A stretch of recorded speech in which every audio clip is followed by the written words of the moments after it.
დიახ, გაზიარებულია.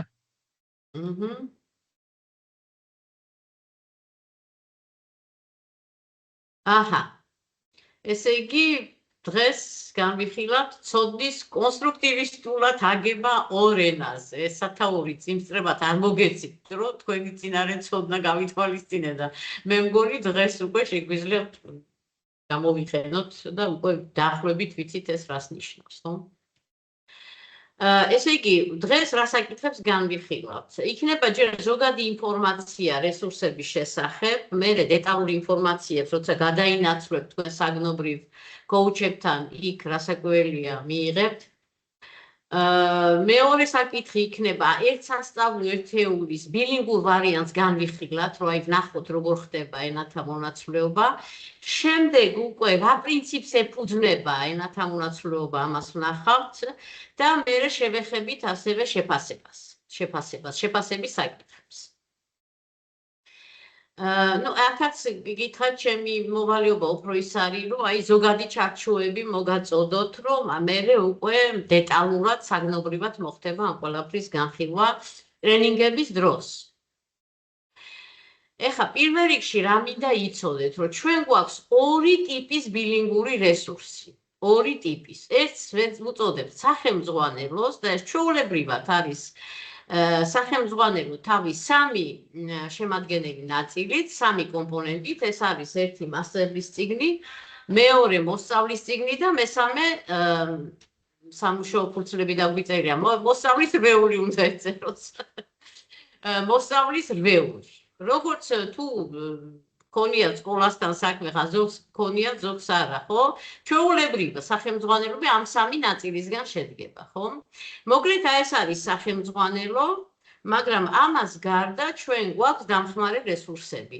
მინდა გითხრათ, რომ ჩვენ დავიწყეთ მუშაობა დამხმარე რესურსებით, ჯერ ამ დამხმარე რესურსებით რაღაცა ჯერ 25 სკოლაში, მერე 50 სკოლაში, მერე ნელ-ნელა უმატებდით რაოდენობას, რომ რაღაცა პილოტირება გაგვევლო. რომ აი გვენახა, აბა, ხო ძალიან დიდი სიახლეა ორენოვანი სწავლება, ხო?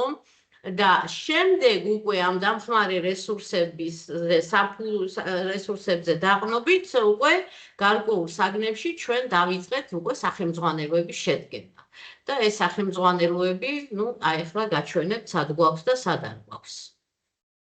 ეხლა რა განსხვავება ჯერ ესეთი დამხმარე რესურსებთან არის ორი ორი ნაწილი, ერთი მასების გზამკვლევი და მეორე სამუშაო რვეული, ხო?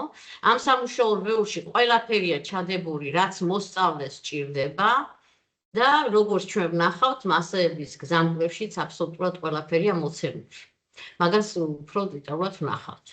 უბრალოდ, სადაც არის სახელმძღვანელო, იქ მანამდე არსებული სახელმძღვანელო უნდა მთლიანად გადავდოთ გვერდით და მომავალი წლიდან საერთოდ იმ საგნებში, სადაც ბილინგური სახელმძღვანელოებია, სკოლებს აღარ მიეწოდებათ გრიფირებული სახელმძღვანელო, თქვენ იცით ალბათ, ან ზოგმაში არ იცოდეთ, რომ სახელმძღვანელოები გრიფს რო იღებენ, მერე ამ სახელმძღვანელობის თარგმნა ხდება მშობლიურ ენებზე, ანუ სომხურ ენებზე და აზერბაიჯანულ ენებზე, ხო?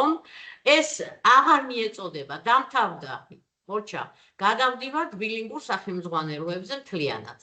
სადაც არის რესურსი ასეთ ფუნქციას ვერ იკრიფთავს, ხო, ჯერ მთლიანად.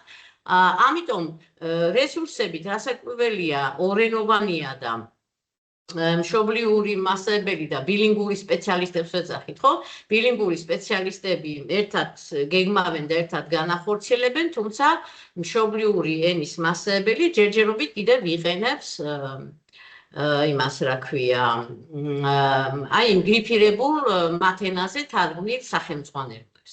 ანუ როცა არის რესურსი, ვიყენებთ იმას, რომ სადაც არის სახელმძღვანელო, მორჩა, აღარ უნდა გამოვიყენოთ. ეს სახელმძღვანელო გათვალისწინებულია ამ ორი მასებისთვის და როგორ არის გათვალისწინებული, მაგას ვნახავთ.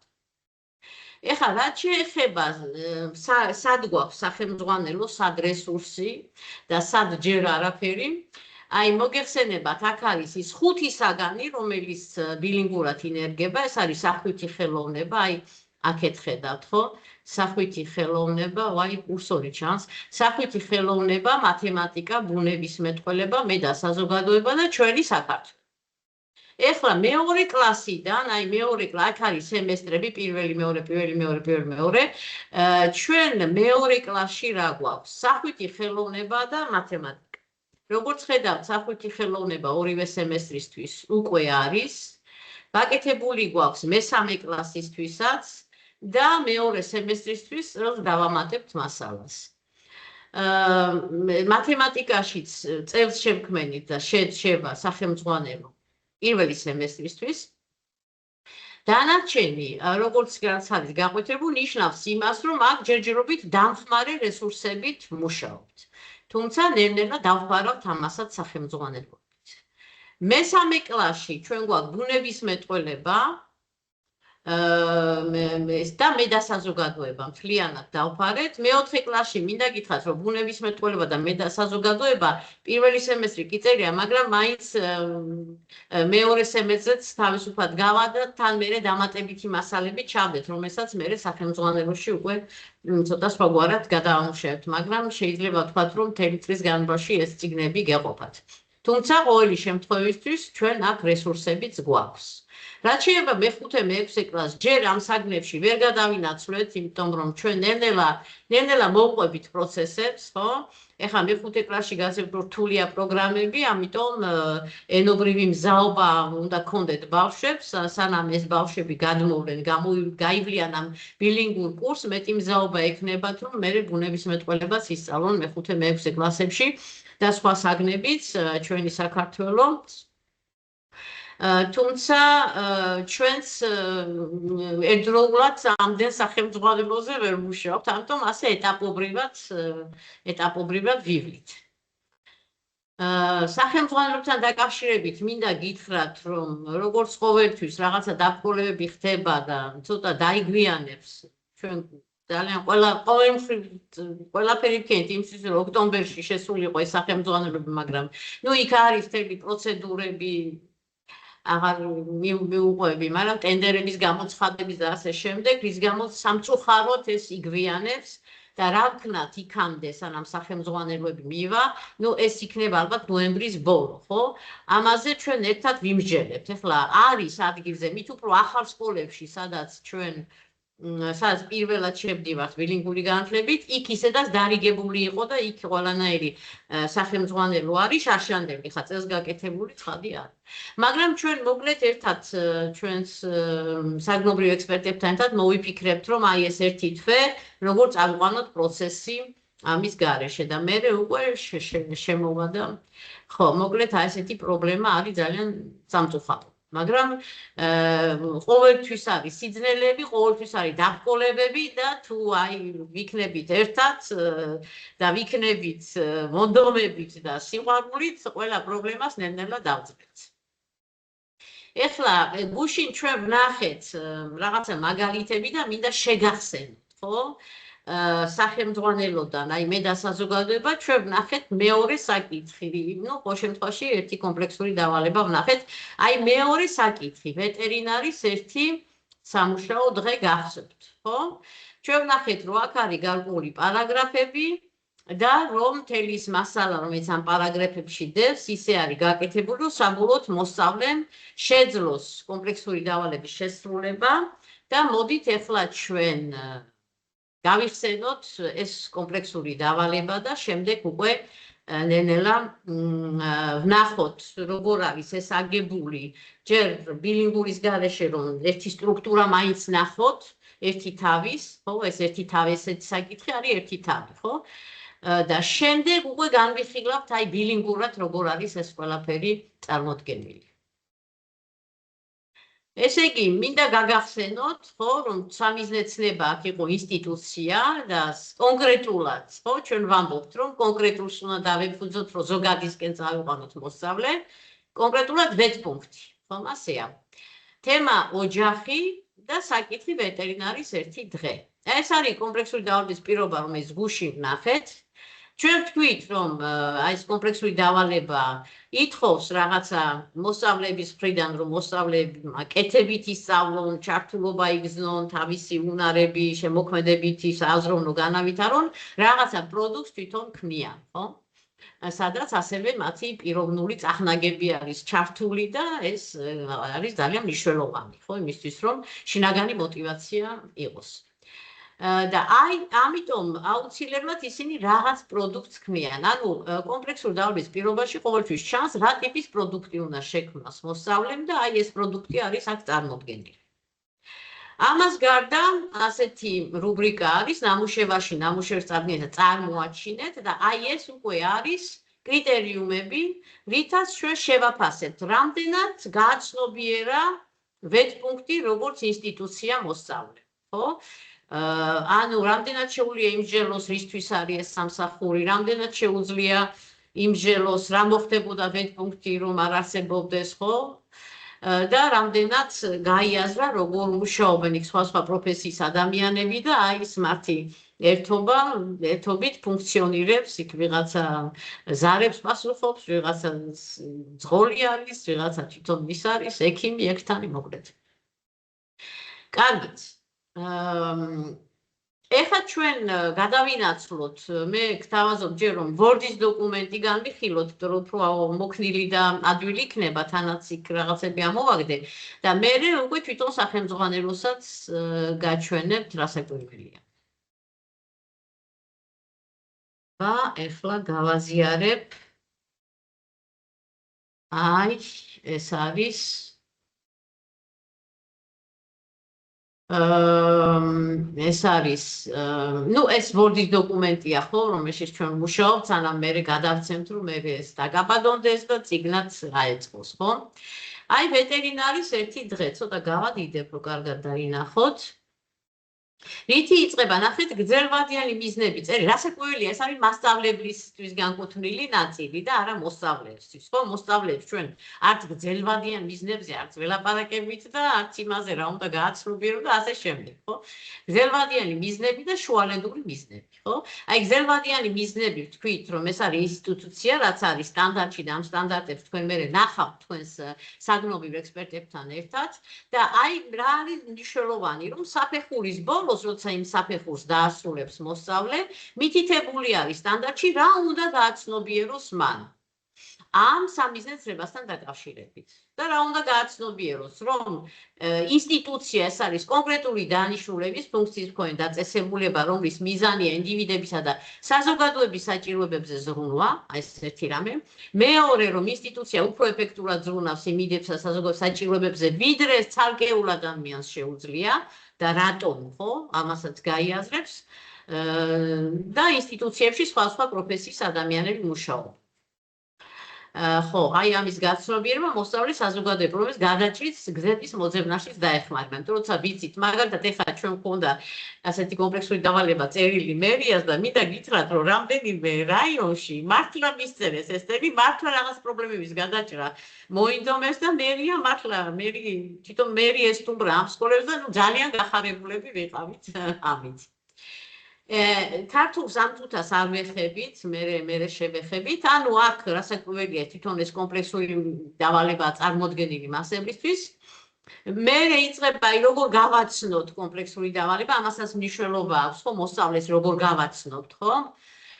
ამიტომ აქ არის მოცემული უკვე აქტივობები, ნუ აი ეს აიბოლიტი თუ იციან ბავშვებმა ძალიან კარგი და რასაკვირველია რითი ვიწყებთ? რასაკვირველია ვიწყებთ წინარე ცოდნის გააქტიურებით, ხო? ჩვენ გუში ვნახეთ, რომ წინარე ცოდნი დაამუშავებენ ინფორმაციას, მაგრამ თვითონ შეიძლება ვერ მოჩხრიკონ, ამიტომ ჩვენ უნდა დავეხმაროთ, რომ ეს წინარე ცოდნა, ეს ადგილობრივი სქემები, წარმოდგენები, რაც მათ აქვთ, ეს გააქტიურდეს. რომ მეტი მზაობა გქონდეთ მე უკვე აქტივობებში ჩასართულად, ამიტომ აქ არის სხვადასხვა ტიპის ისინი, ნუ თუ აიბოლიტი არ ეციან, რჩება გვაქვს მიცემული, რომ აი ეგერ მულტფილმი აჩვენონ, შემდეგ აი თუ იციან ცხოველებს, რომ ექიმი ყავთ, თუ დასჭირვებიათ და ასე შემდეგ. დეტალურად არ განვიხილა, უბრალოდ წარმოდგენა რომ შეიქმნათ და აი აქ ვიწყებთ უკვე კომპლექსურ დავალებაზე მუშაობას.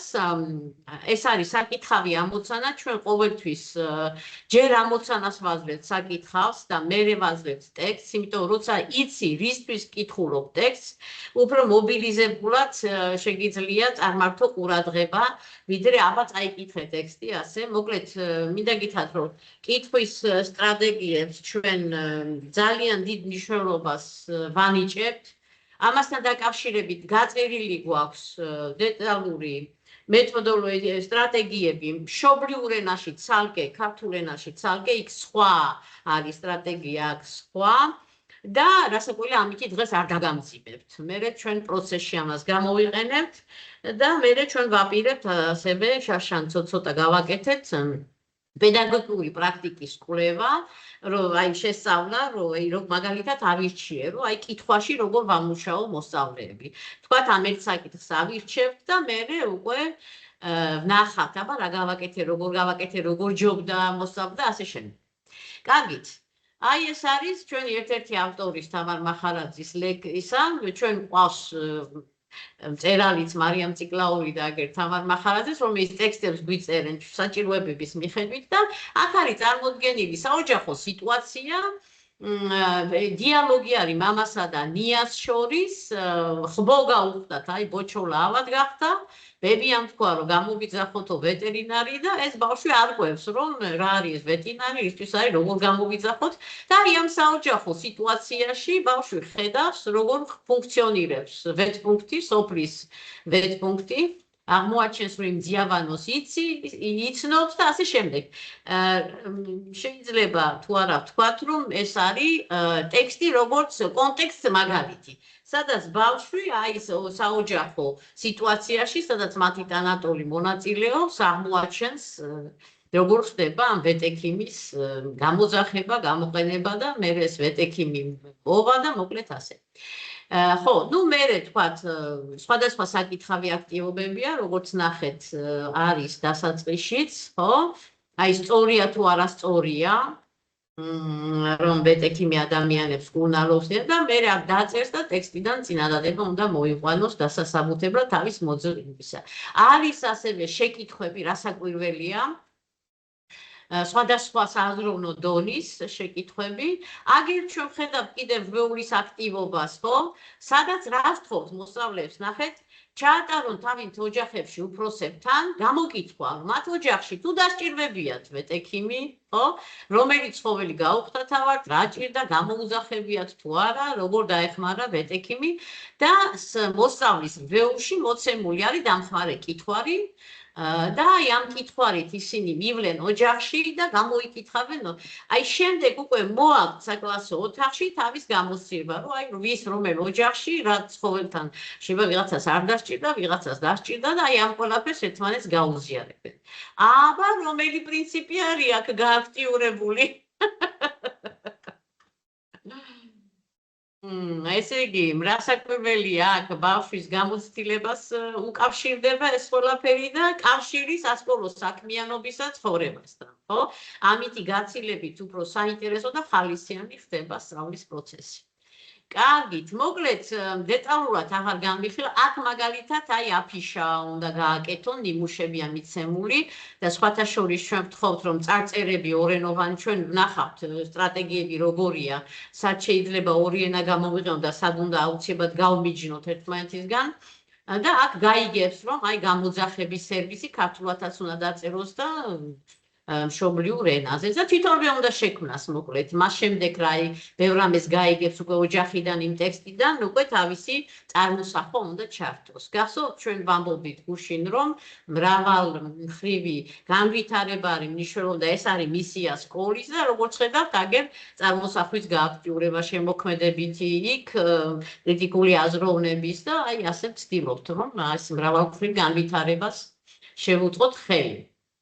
ეხლა აქ როგორც ხედავთ არის აკვირდებიან აი ამ იმას, რა ქვია, ინსტრუმენტებს და მიცემული არის რაღაცა სიტყვები, iPhone ენდოსკოპი, MC თეთრი ხალათი, ასე შემდეგ და აი სურათებს უნდა მიუწერონ. რასაკვირველია, შეიძლება ვთხოვოთ, რომ ჯერ მიტაწერონ წყვილებში, მოკლედ ეს სტრატეგიები საკლასო ოთახში როგორ განხორციელდეს მრავალგვარი არის და მე ამაზე იქნება კოუჩინგის დროს ისა და რასაკვირველია ჯობია ჯერ ფანქრით ჩაწერონ, მე ერთობლივი გასწორება მოხდეს, რომ საბოლოოდ სწორი ვერსია ჰქონდეთ ბავშვებს თავიანთ რვეულებში. ეს ყველაფერი შეტანილია, რაც დასაწერია, რასაც ისჭირდება რვეულშია, ტექსტები, რაც არის და შეკითხვები, რომელსაც წერა არ ჭირდება და აქტივობები, ის არის სახელმძღვანელოში, ამასაც მეც გაჩვენებ და მაგრამ თქვენც ნახავთ. ხო, აქ ცოტა სხვანაირი არის, აი ხედავთ სხვა სიტუაციებია, იქ ყურსკუნალოს, აქ თასკუნალოს, აგერ ზოოპარკში არის მისული, ხო? აქ კლინიკაში ოპერაციას უკეთებენ, აქ ფერმაშია მისული ვიღაცის ეზოში, რომ წარმოიდგინონ სხვადასხვა სიტუაციები, ხო, ამ ვეტერინართა იმისი და უნდა დაუკავშიროს წინადადებებს, მაგალითად ვეტექიმი ფერმაში გამოიძახეს, ვეტექიმი ზოოპარკში გამოიძახეს, ცხოველს თვალს უსინჯავს და აი აქ დანომრილია ყველა სურათი და შესაბამისი ნომრები უნდა მიუწეროს. ეხა მე სურათებზე არის მიცემული არის სურათები და მსჯელობა. აქ უფრო რას ვაქცევთ ყურადღებას, იცი რომ გაიგოს ვეტპუნქტი როგორც ინსტიტუცია. აი გავაყვითრე რას მივაქცევთ ყურადღება, რომ რა სჭირდება ვეტიკიმს რომ დაეხმაროს ცხოველებს, ხო, რომ ნახოს რომ რაღაცები აქვთ, რაც ჩვეულებრივ შეიძლება არ ქონდეს სახში ადამიანს, ხო? როგორ გონია შეძლებდა თუ არა ოჯახი თავისი ცხოველის დახმარებას ვეტექიმის გარეშე, რატომ? აი რა ფიქრებთ უკვე ვეტპუნქტზე როგორც ინსტიტუციაზე, ხო? მე რაღაცა მუზეუმს ვნახავთ, იმაზე დავაფიქრებთ როგორც ინსტიტუციაზე, მე კიდე სხვა ინსტიტუცია და მეოთხე კლასის ბოლოს უკვე განზოგადება შეძლებს, რომ რა არის ინსტიტუცია. და უკვე სხვა დამოკიდებულება ექნება, რა შეიძლება რა არის სახელმწიფო. რატომ შეუძლია ვეტერინარს მზაობა, რომ ეს ისწავლოს? რატომ შეუძლია ვეტერინარს ცხოველის უკეთ დახმარება, ვიდრე ოჯახის წევრს, რას აკეთებს თითოეული ვეტექიმი მოცემულ სურათზე? ხო, მოკლედ სხვა შეკითხვებია, აი აქ სხვა ტიპის ილუსტრაციებია, აქ უფრო ყურადღებას ვამახვილებთ შენობაზე, რომ შეიძლება იყოს ვეტკლინიკა, აი აგერ არის ვეტკლინიკა და შეიძლება იყოს ვეტპუნქტი და აი აქ უფრო ვეტკლინიკა მოცემული, ვაკვირვებთ მოსწავლეებს, რომ აი რა დგას ეზოში, რომ მანქანა ემსახურება, რომ საოპერაციო მაგი და ასე შემდეგ და მაშინ რა ყოფილა ვეტერინარული კლინიკა, ხო, რომ შეძლოს, რომ აი ვეტპუნქტიც არსებობს, შემდეგ არის სამი ვეტერინარის ამბავი. თქვენ გახსოვთ კომპლექსური დავალება, რომ უნდა წარმოიდგინონ როლი მოირგონ ვეტერინარის და წარმოიდგინონ თავიანთი ერთი დღე დილიდან საღამომდე და აქ წარმოდგენილი არის ვეტერინარი ვალიკოს ერთი სამუშაო დღე, თვითონ ეს ვალიკო ყვება, ეს ნუნუც ყვება თავის სამუშაო დღეს და ნათელად ყვება. ნუ სინამდვილეში ამ ყველაფერს თამარ მახარაძე ყვება, მაგრამ ბავშვებმა ეს არ იციან. კარგით. ეხა აქ რასაკვირველი არის დავალებები, აი უნდა მონაკვეთები დაასათაურონ და ჩასვან სათაურები. და ეს არც ისეთი რთულია, ნახეთ, ეს არის პირველი მიახლოება ტექსტთან, ანუ ისე გაცნობითი მკითხვა და შეუძლია გავაყვითრე, მაგალითად ჩვენი სოფლის ვეტპუნქტში თუ რა კი მუშაობს, შემიძლია მივხვდე, რომ აი სად არის სოფლის აი ვეტპუნქტი, ხო? შეუძლია ეს მივხვდეს, რომ ეს არის. მაგალითად ოჯახში გამომიძახეს, თუ ამ სიტყვას იპოვის რა არის გამოძახებაზე. ნუ მოკლედ აი ეს არის საკვანძო ხო სიტყვები, რომელიც ხელს უწყობს იმას, რომ სათაურები ადვილად იპოვონ. ეს პირველი ის არის ტექსტთან მიახლოება, რომ აზრენ მოხდეს. მანამდე რასაკვირველია აუცილებლად ილუსტრაციებზე ვაკვირვებ სათაურზე. აი როგორ აი სათაურს ნახეთ, ტუთიყურში გაუხდა ამასავად. აგერ გოჭ ზედმეტი კამფეტები აჭამა, უყვარდა ბავშვს და ბევრი კამფეტი აჭამა და ავად გახდა აგერ ნუკრი ორმოში ჩაგდებული იპოვა მეტყვევემ იმასთან ერთად, მოკლედ ასე. და მე რასაკვირველია აი ამას მინდა ყურადღება მივაქცევთ, რომ ეს ძალიან დაგჭირდება. ამ სამივე ტექსტს რომ გაეცნობა, უბრალოდ შეუძლია ეტაპობრივად შეავსოს ეს ცხრილი. ნახეთ, აქ არის სამივე ტექსტს აქვს ერთნაირი სტრუქტურა. აუცილებლად არის ნათქვამი სად მუშაობს, ხო? სოფელში, ქალაქში, ვეტკლინიკაში, პოლიკლინიკაში თუ არა, რას აკეთებს, რომელ საათზე იწყებს მუშაობას, თქვა ვალიკო, რომელზე ნუნუ, რომელზე ნათელა, რომელ ცხოველს უმკურნალა ვალიკო, ნუნუ, ნათელამ, რას ტკიოდა და რატომ, როგორ უმკურნალა და რა ურჩია ოჯახს. აი ხა მე მაგალითად აქ მოვნიშნე მწვანედ, რომ ყველა ტექსტში, აი აქ რაც არის, სამივე ტექსტში ამ სტრუქტურას ნახავთ. რატო ვაქცევთ ამ სტრუქტურას ყურადღებას? ნაწილს მერე გეტყვით, მაგრამ ნაწილს ახლა გეტყვით. თვითონვე ბავშვმა ხო უნდა ააგოს ტექსტი და აქ რეალურად კონტექსტ მაგალითი აქვს, ხო?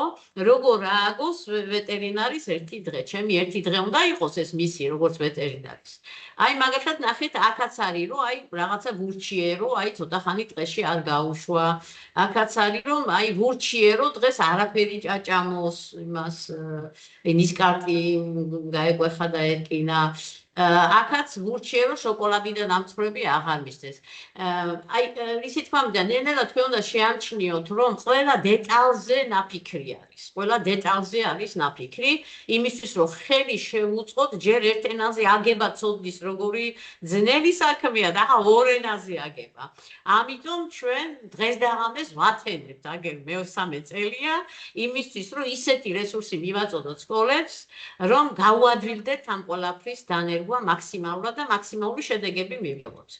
მე კიდევ ერთხელ ვიტყვი, რომ ნებისმიერი გაუგებრობა თქვენი მხრიდან, გასაჭირი რომ ამას ვერ ვაკეთებ, რომ ამ კლასში ვერ ვმუშაობ, არა უშავს, თქვენ გვერდით ვართ, მაგრამ უდიერ დამოკიდებულებას ნამდვილად არ ავიტანთ. ნამდვილად ერთად და ისა ზერელი დამოკიდებულებას ეს უნდა ყველამ ვიცოდეთ. ანუ ყველანი უნდა ვიყოთ მთელი გული და სულით ამ პროცესებში ჩართული. სხვანაირად შედეგების არ კეთება საქმე არ კეთება. ღირებული საქმე სხვანაირად არ კეთება, ეს არის ჩვენი წამს. ასე რომ თქვენ გვერდით გვიგულეთ. თუ გულისმიერად ჩაერთვებით პროცესებში.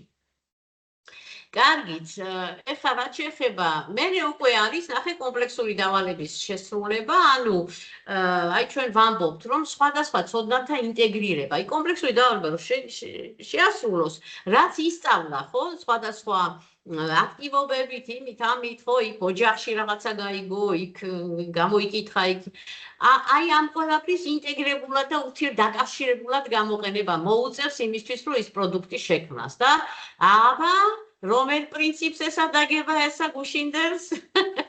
გახსოვთ, ხო? იმას რა დაავალა იმას, ის დაწერეო, რა ქვია, რომანი და ამის მერე დაინტერესდა გრამატიკით, მანამდე არა. ხო, ყოველ შემთხვევაში ცოდნათა ურთიერთდაკავშირება, რომ მნიშვნელოვანია ღირებული ცოდნის ასაგებად, ეს გუშინ ვნახეთ. კარგით, და აქაც რასაკვირველია მასწავლებლებს ვაძლევთ რჩევას, რომ მაგალითად იდეების გენერირებაზე იმუშაოს მოსწავლეებთან და ეხმაროს, რომ მოიფიქრონ, როგორ იმუშავებენ რა თანამდებობით და შემდეგ აი აქ არის ჩვენ მოსწავლეება თავის წარმოსახვით, ხო? უნდა წარმოიდგინონ, რომელ ცხოველს, ალბათ შეარჩევენ ცხოველს, რომელიც თვითონ ძალიან უყვართ, ან ცხოველი, რომელიც ძალიან აინტერესებთ, ხო? აი წარმოსახვას ვუწყობთ ხელს, ხო? რომ გააქტიურდეს, როგორც ვიცი თქმა, გონებრივი საამქროს. და აი წარმოიდგინე, რომ აი თვითონვე იფიქროს, რომ აი რომ სამსახურში გამოძახება ქონდა თუ სამსახურში მოგიყვანეს, ცხოველი იყო, აი რა რომელი ცხოველი იყო, რა ტკიოდა, როგორ უმკურნალე და ასე შემდეგ, ხო? მერე თქვა გეგმა შეადგინოს, რეპეტიცია გაიაროს, სანამ წარადგენს. და აი ეს მინდა ძალიან მნიშვნელოვანი პუნქტი აქა. ყველა კომპლექსური დავალების ბოლოს, მე რასაც ეხლა თქვენ გეუბნებით სტრუქტურულად, რასაც გაჩვენებთ, ეს ხდება ყველა სახელმძღვანელოს, ყველა სასწავლო ერთეულში. ყველგან გვაქვს აი ასე კომპლექსური დავალებების, ბევრი აქტივობების, კონტექსტ მაგალითების და ყველა სრულდება იმით, რომ ცოდნათა ინტეგრირება უნდა მოხდეს, ინტეგრებულად ურთიერთდაკავშირებულად გამოყენება და ყველას იმის ბოლოს ჩვენ გაქვს ქართულ ენაზე დასასმელი შეკითხვები და გვაქვს მშობლიურ ენაზე დასასმელი შეკითხვები. რასაკვირველია, განსხვავება აქ იქნება და ჩვენ ამას მერე ვნახავთ, ხო? აი ასე. კარგით, შეიძლება ითქვას, რომ ჩვენ ეს ერთეული განვიხილეთ, ეხლა მივუბრუნდეთ ჩვენს პრეზენტაციას. ჩვენს პრეზენტაციას მივუბრუნდეთ, ხო, ესე იგი, ჩვენ როგორც ვნახეთ, ხო, იყო გრძელვადიანი მიზნები, ეს არის სამიზნე-ცნებების სტანდარტიდან და იყო შუალედური მიზნებიც, ხო? აი დასაწყისში რო გაჩვენეთ, შუალედური მიზანი ეს არის საკითხი და ეს არის კომპლექსური დავალების კრიტერიუმები, რომელიც ცხადია აუცილებლად კავშირში უნდა იყოს გრძელვადიან მიზნებთან. გარდა ამისა, გვაქვს პარაგრაფები, ну შეიძლება 3 იყოს, შეიძლება 2 იყოს, შეიძლება 6 იყოს, შეიძლება 5 იყოს, ამას როგორც მოითხოვს თვითონ ეს დამუშავება მასალის, ამის მიხედვით. და ბოლოს გვაქვს კომპლექსური დავალების შესრულება, წარდგენა, გვაქვს მშობლიურ ენაზე დასასმელი შეკითხვები და ამაზე გამახვილეთ ყურადღება გეტყვით, რატო არის მნიშვნელოვანი და გვაქვს ქართულ ენაზე დასასმელი შეკითხვები. მაშასადამე, როდესაც ჩვენ უკვე ვიცით, რა კომპლექსური დავალება გვექნება, რა ტიპის შეკითხვებს დავსვამ, მასალას, თელ მასალას ამ თემისას, ამის გათვალისწინებით ვამუშავებთ. აი, ნახეთ, როდესაც სამოგზაუროდ მივდივართ, ჯერ საზღვარგარეთ სად მივდივართ და მერე ვადგენთ მარშრუტს. ჩვენც ასე ვმუშაობთ ამ რესურსზე, სად მივდივართ და როგორ წავიდეთ. ეხლა ნახოთ, რით უკავშირდება შუალედური მიზნები, რით და როგორ, უფრო სწორედ, როგორ უკავშირდება შუალედური მიზნები გრძელვადიან მიზნებს. აი, ცოტა ხანი ყურადღება მოვიკრიბოთ. ჩვენ თქვით, რომ აი სამიზნე-ცნება სტანდარტში არის რა უნდა გააცნობიეროს მოსწავლემ და ეს 3 პუნქტი არის მოცემული, რომ აი ინსტიტუციასთან დაკავშირებით ეს 3 რამ უნდა გააცნობიეროს, ხო? დავალების კრიტერიუმებში ჩვენ რა გვაქვს? დავრიე საქმე. აჰა, შემეშალა ის ანიმაციები აურიე ცოტა. რისთვისაა სამსახური, რომელშიც ვეტექივი მუშაობს? გახსოვთ, ხო, ამ ტიპის შეკითხვას ვუსვამთ. ანუ ეს ესაბამება რასო? თუ იმჟელა ამაზე, ხო? ესე იგი იგებს და ყალიბდება მის ცნობიერებაში რა წარმოდგენა, რომ ადამიანის ინსტიტუციის ფუნქცია ადამიანის სხვადასხვა საჭიროებზე ზრუნვა. ამ შემთხვევაში ვეტპუნქტს, ვეტკლინიკას რა ფუნქცია აქვს, ამაზე იმსჯელებს. მერე სხვაზე და მერე შეძლებთ განზოგადებას, ხო? მეორე კრიტერიუმი იყო რა მოხდებოდა ვეტპუნქტი რომ არ არსებობდეს, ხო? აი თუ ამაზე ბავშვი იმჟელებს და დაფიქრდება, უკვე ის იგებს, რომ ინსტიტუციას შეუძლია უკეთ იზრუნოს ადამიანზე, ვიდრე ცალკეულ ადამიანს და რატომ აი ამაზე პასუხის გაცემასაც შეძლებს, ხო? და ასევე რა პროფესიის ადამიანები მუშაობენ ვეტპუნქტში, რა ევალება თითოეულ მათგანს. უბრალოდ მე მინდოდა თქვენთვის მეჩვენებინა, რომ შემთხვევით არ არის დავალებები, არც შემთხვევით არ არის ის კრიტერიუმები, ეს არის კავშირში გრძელვადიან მიზნებთან. თუ გრძელვადიანი მიზანი არ აქვს, ჩვენ პროცესს ვერ ავაგებთ. ხან იქით წავალთ, ხან აქეთ წავალთ, აქეთ, იქით, აქეთ, სხვათა შორის გოგებაშვილი და ჭავჭავაძე ძალიან საინტერესო მოსაზრებებს ამბობენ. გოგებაშვილი ამბობს, რომ ხების კენწეროების ტოტინი კი არა, ფესვებში ჩავიდეთო. ანუ რაღაც არსობრივი ცოდნა უნდა მივცეთ, ხო? ამიტომ სიმრავლეში კი უნდა გავიფანტოთ, უნდა ვიცოდეთ რა არსობრივ ცოდნისკენ მიყვავს პროცესი. კარგით. და როდესაც ჩვენ უკვე გვაქვს ხოლმე ეს კომპლექსური დავალება და ეს შეკითხვები, უკვე ფიქრობთ რესურსების შემდგენლები, ფიქრობთ რა გავაკეთებინებთ, რას გავაკეთებინებთ მოსწავლეებს იმისთვის, რომ მათ შეძლონ ამ კრიტერიუმების დაკმაყოფილება და თუ ნახეთ დაახლოებით ამაზე ნაფიქრი ალბათ ჩანდათ, ხო? აი რა გავაკეთებინებთ ეს რასაკვირველია, ნებისმიერ პედაგოგმა შეიძლება თვითონ ააგოს და შექმნას თემა, მაგრამ ეს არის ურთულესი რამ, რომელიც უზარმაზარ დროით რესურსებს, უზარმაზარ ცოდნას, გამოცდილებას ითხოვს.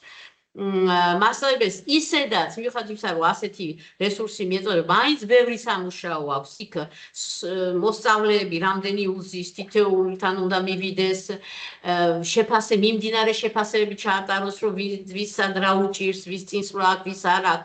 უზარმაზარი დატვირთვა აქვს მასწავლებელს. ამიტომ ჩვენ უნდა ვცადოთ, რაც შეიძლება კარგად დამუშავებული რესურსები მივცეთ და სწორედ ამას ცდილობს ჩვენი გუნდი.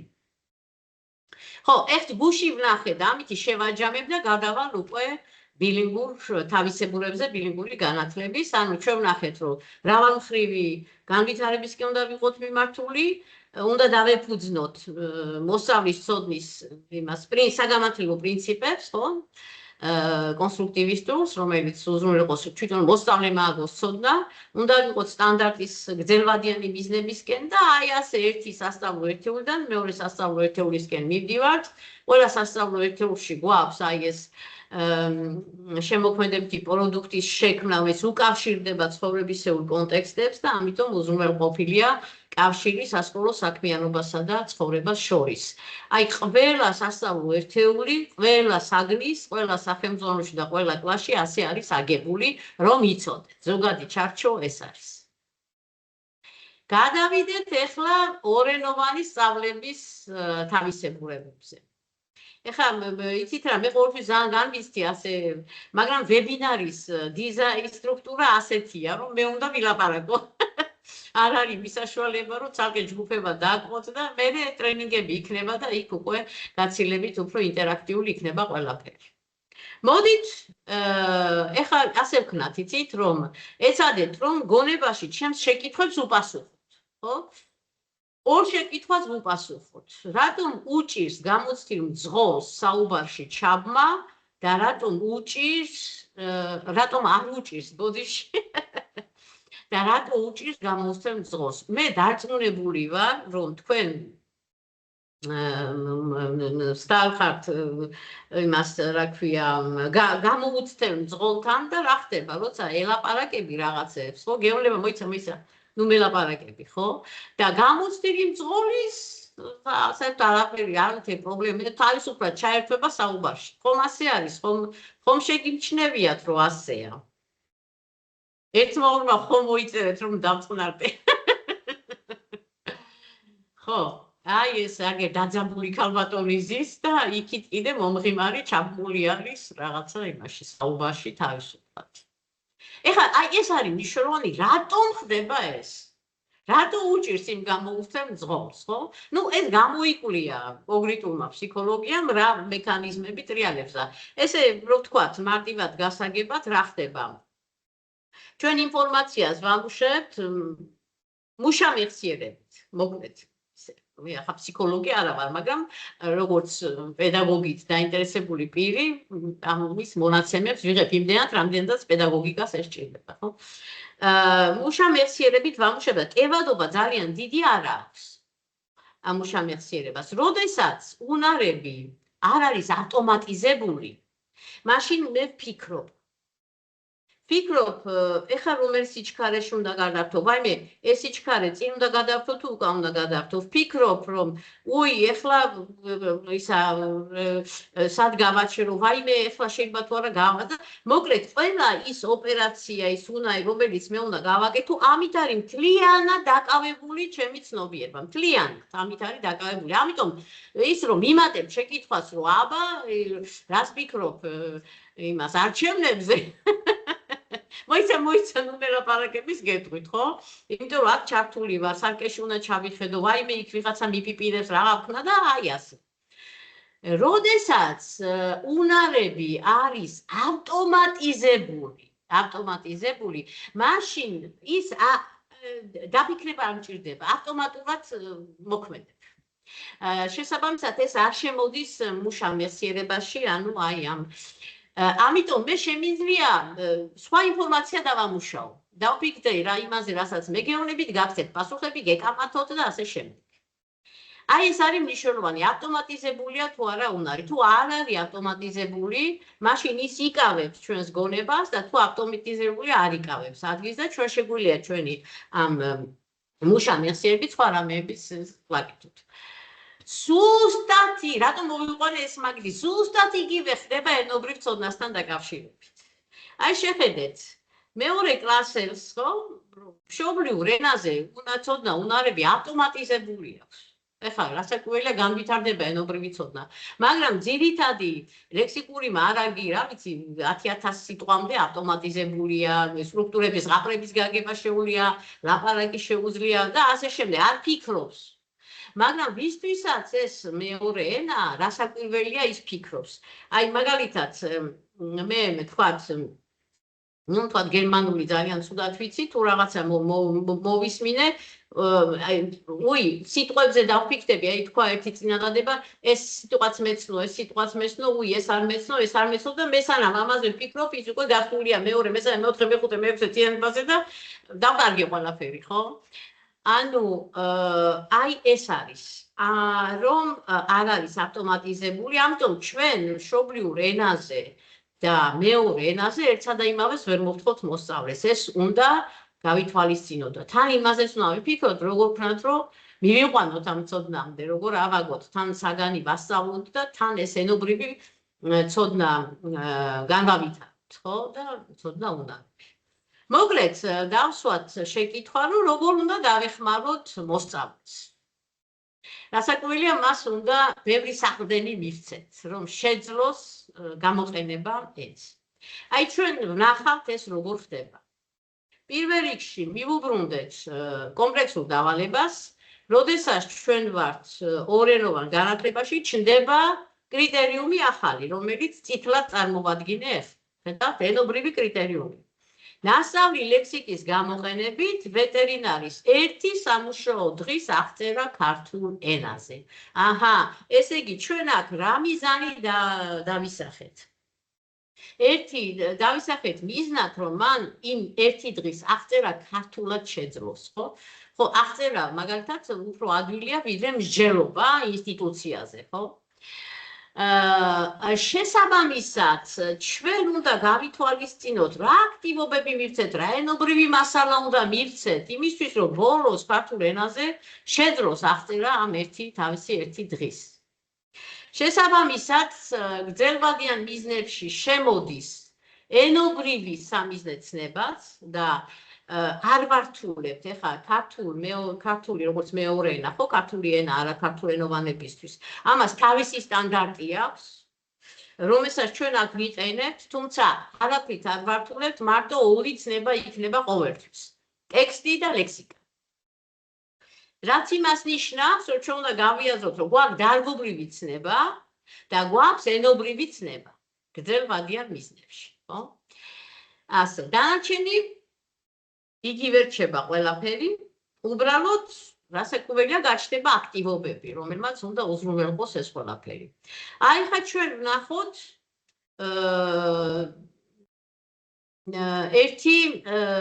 ერთი ორენოვანი, აი იგივე ვნახოთ ორენოვანი, როგორ გამოიყურება იგივე ისა. იგივე თემა. ესე იგი მე ავიღებ ეხლა სახელმძღვანელოს ოღონდ მასწავლებლის წიგნს. უი, ეს აზერბაიჯანული ვარიანტი ჩვენ არ გამოგვადგება. საწავიდა.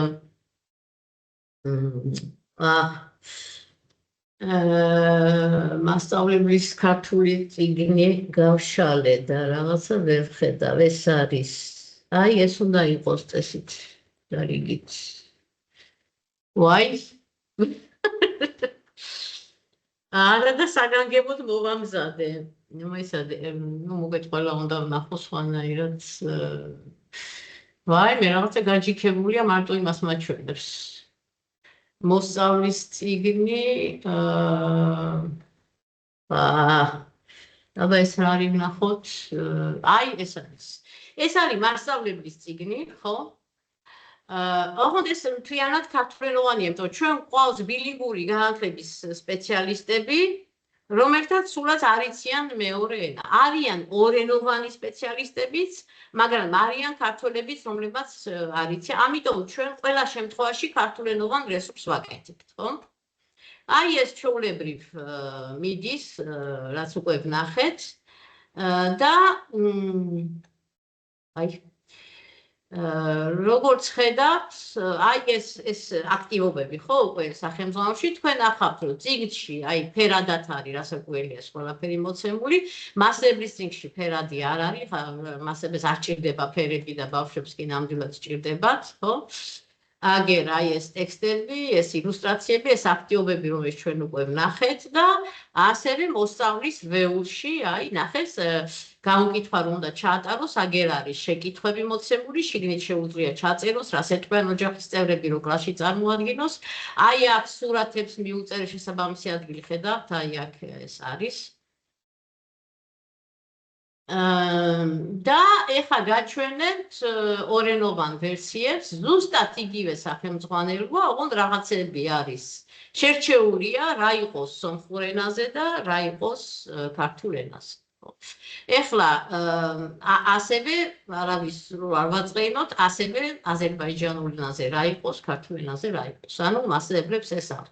ეხლა მინდა გითხრათ, რომ მასწავლებლის სახელმძღვანელოში ჩვენ ყველაფერი გვაქვს შეტანილი, რომ არ ირბინოს ერთი მოსწავლის ტინგიდან მოსწავლის როლში, მასწავლებლის ტინგში ეს ქართულად ეს ყველაფერი აქ მოცემული, აბსოლუტურად ყველა დავალება, ყველა ტექსტი, რვეულის დავალებები, წიგნის დავალებები, ყველაფერი უბრალოდ ამას უნდა მისდიოს.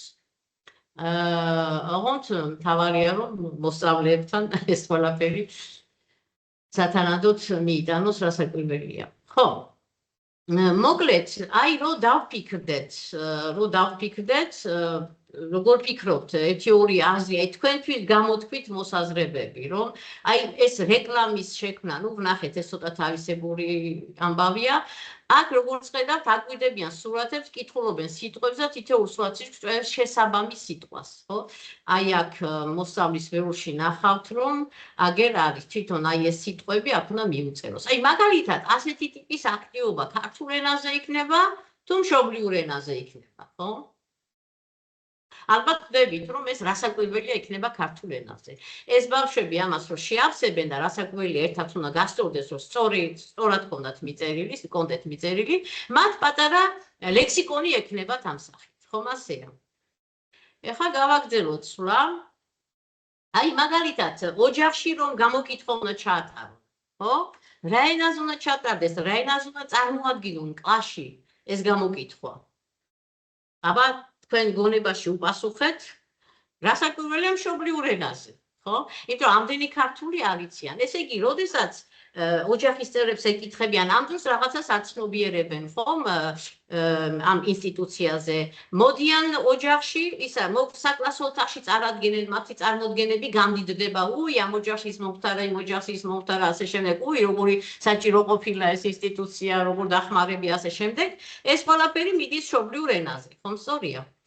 მერე აი აქ ნახეთ, აქ არის მაგალითად რა მასების წინში ვარ, ხო კი?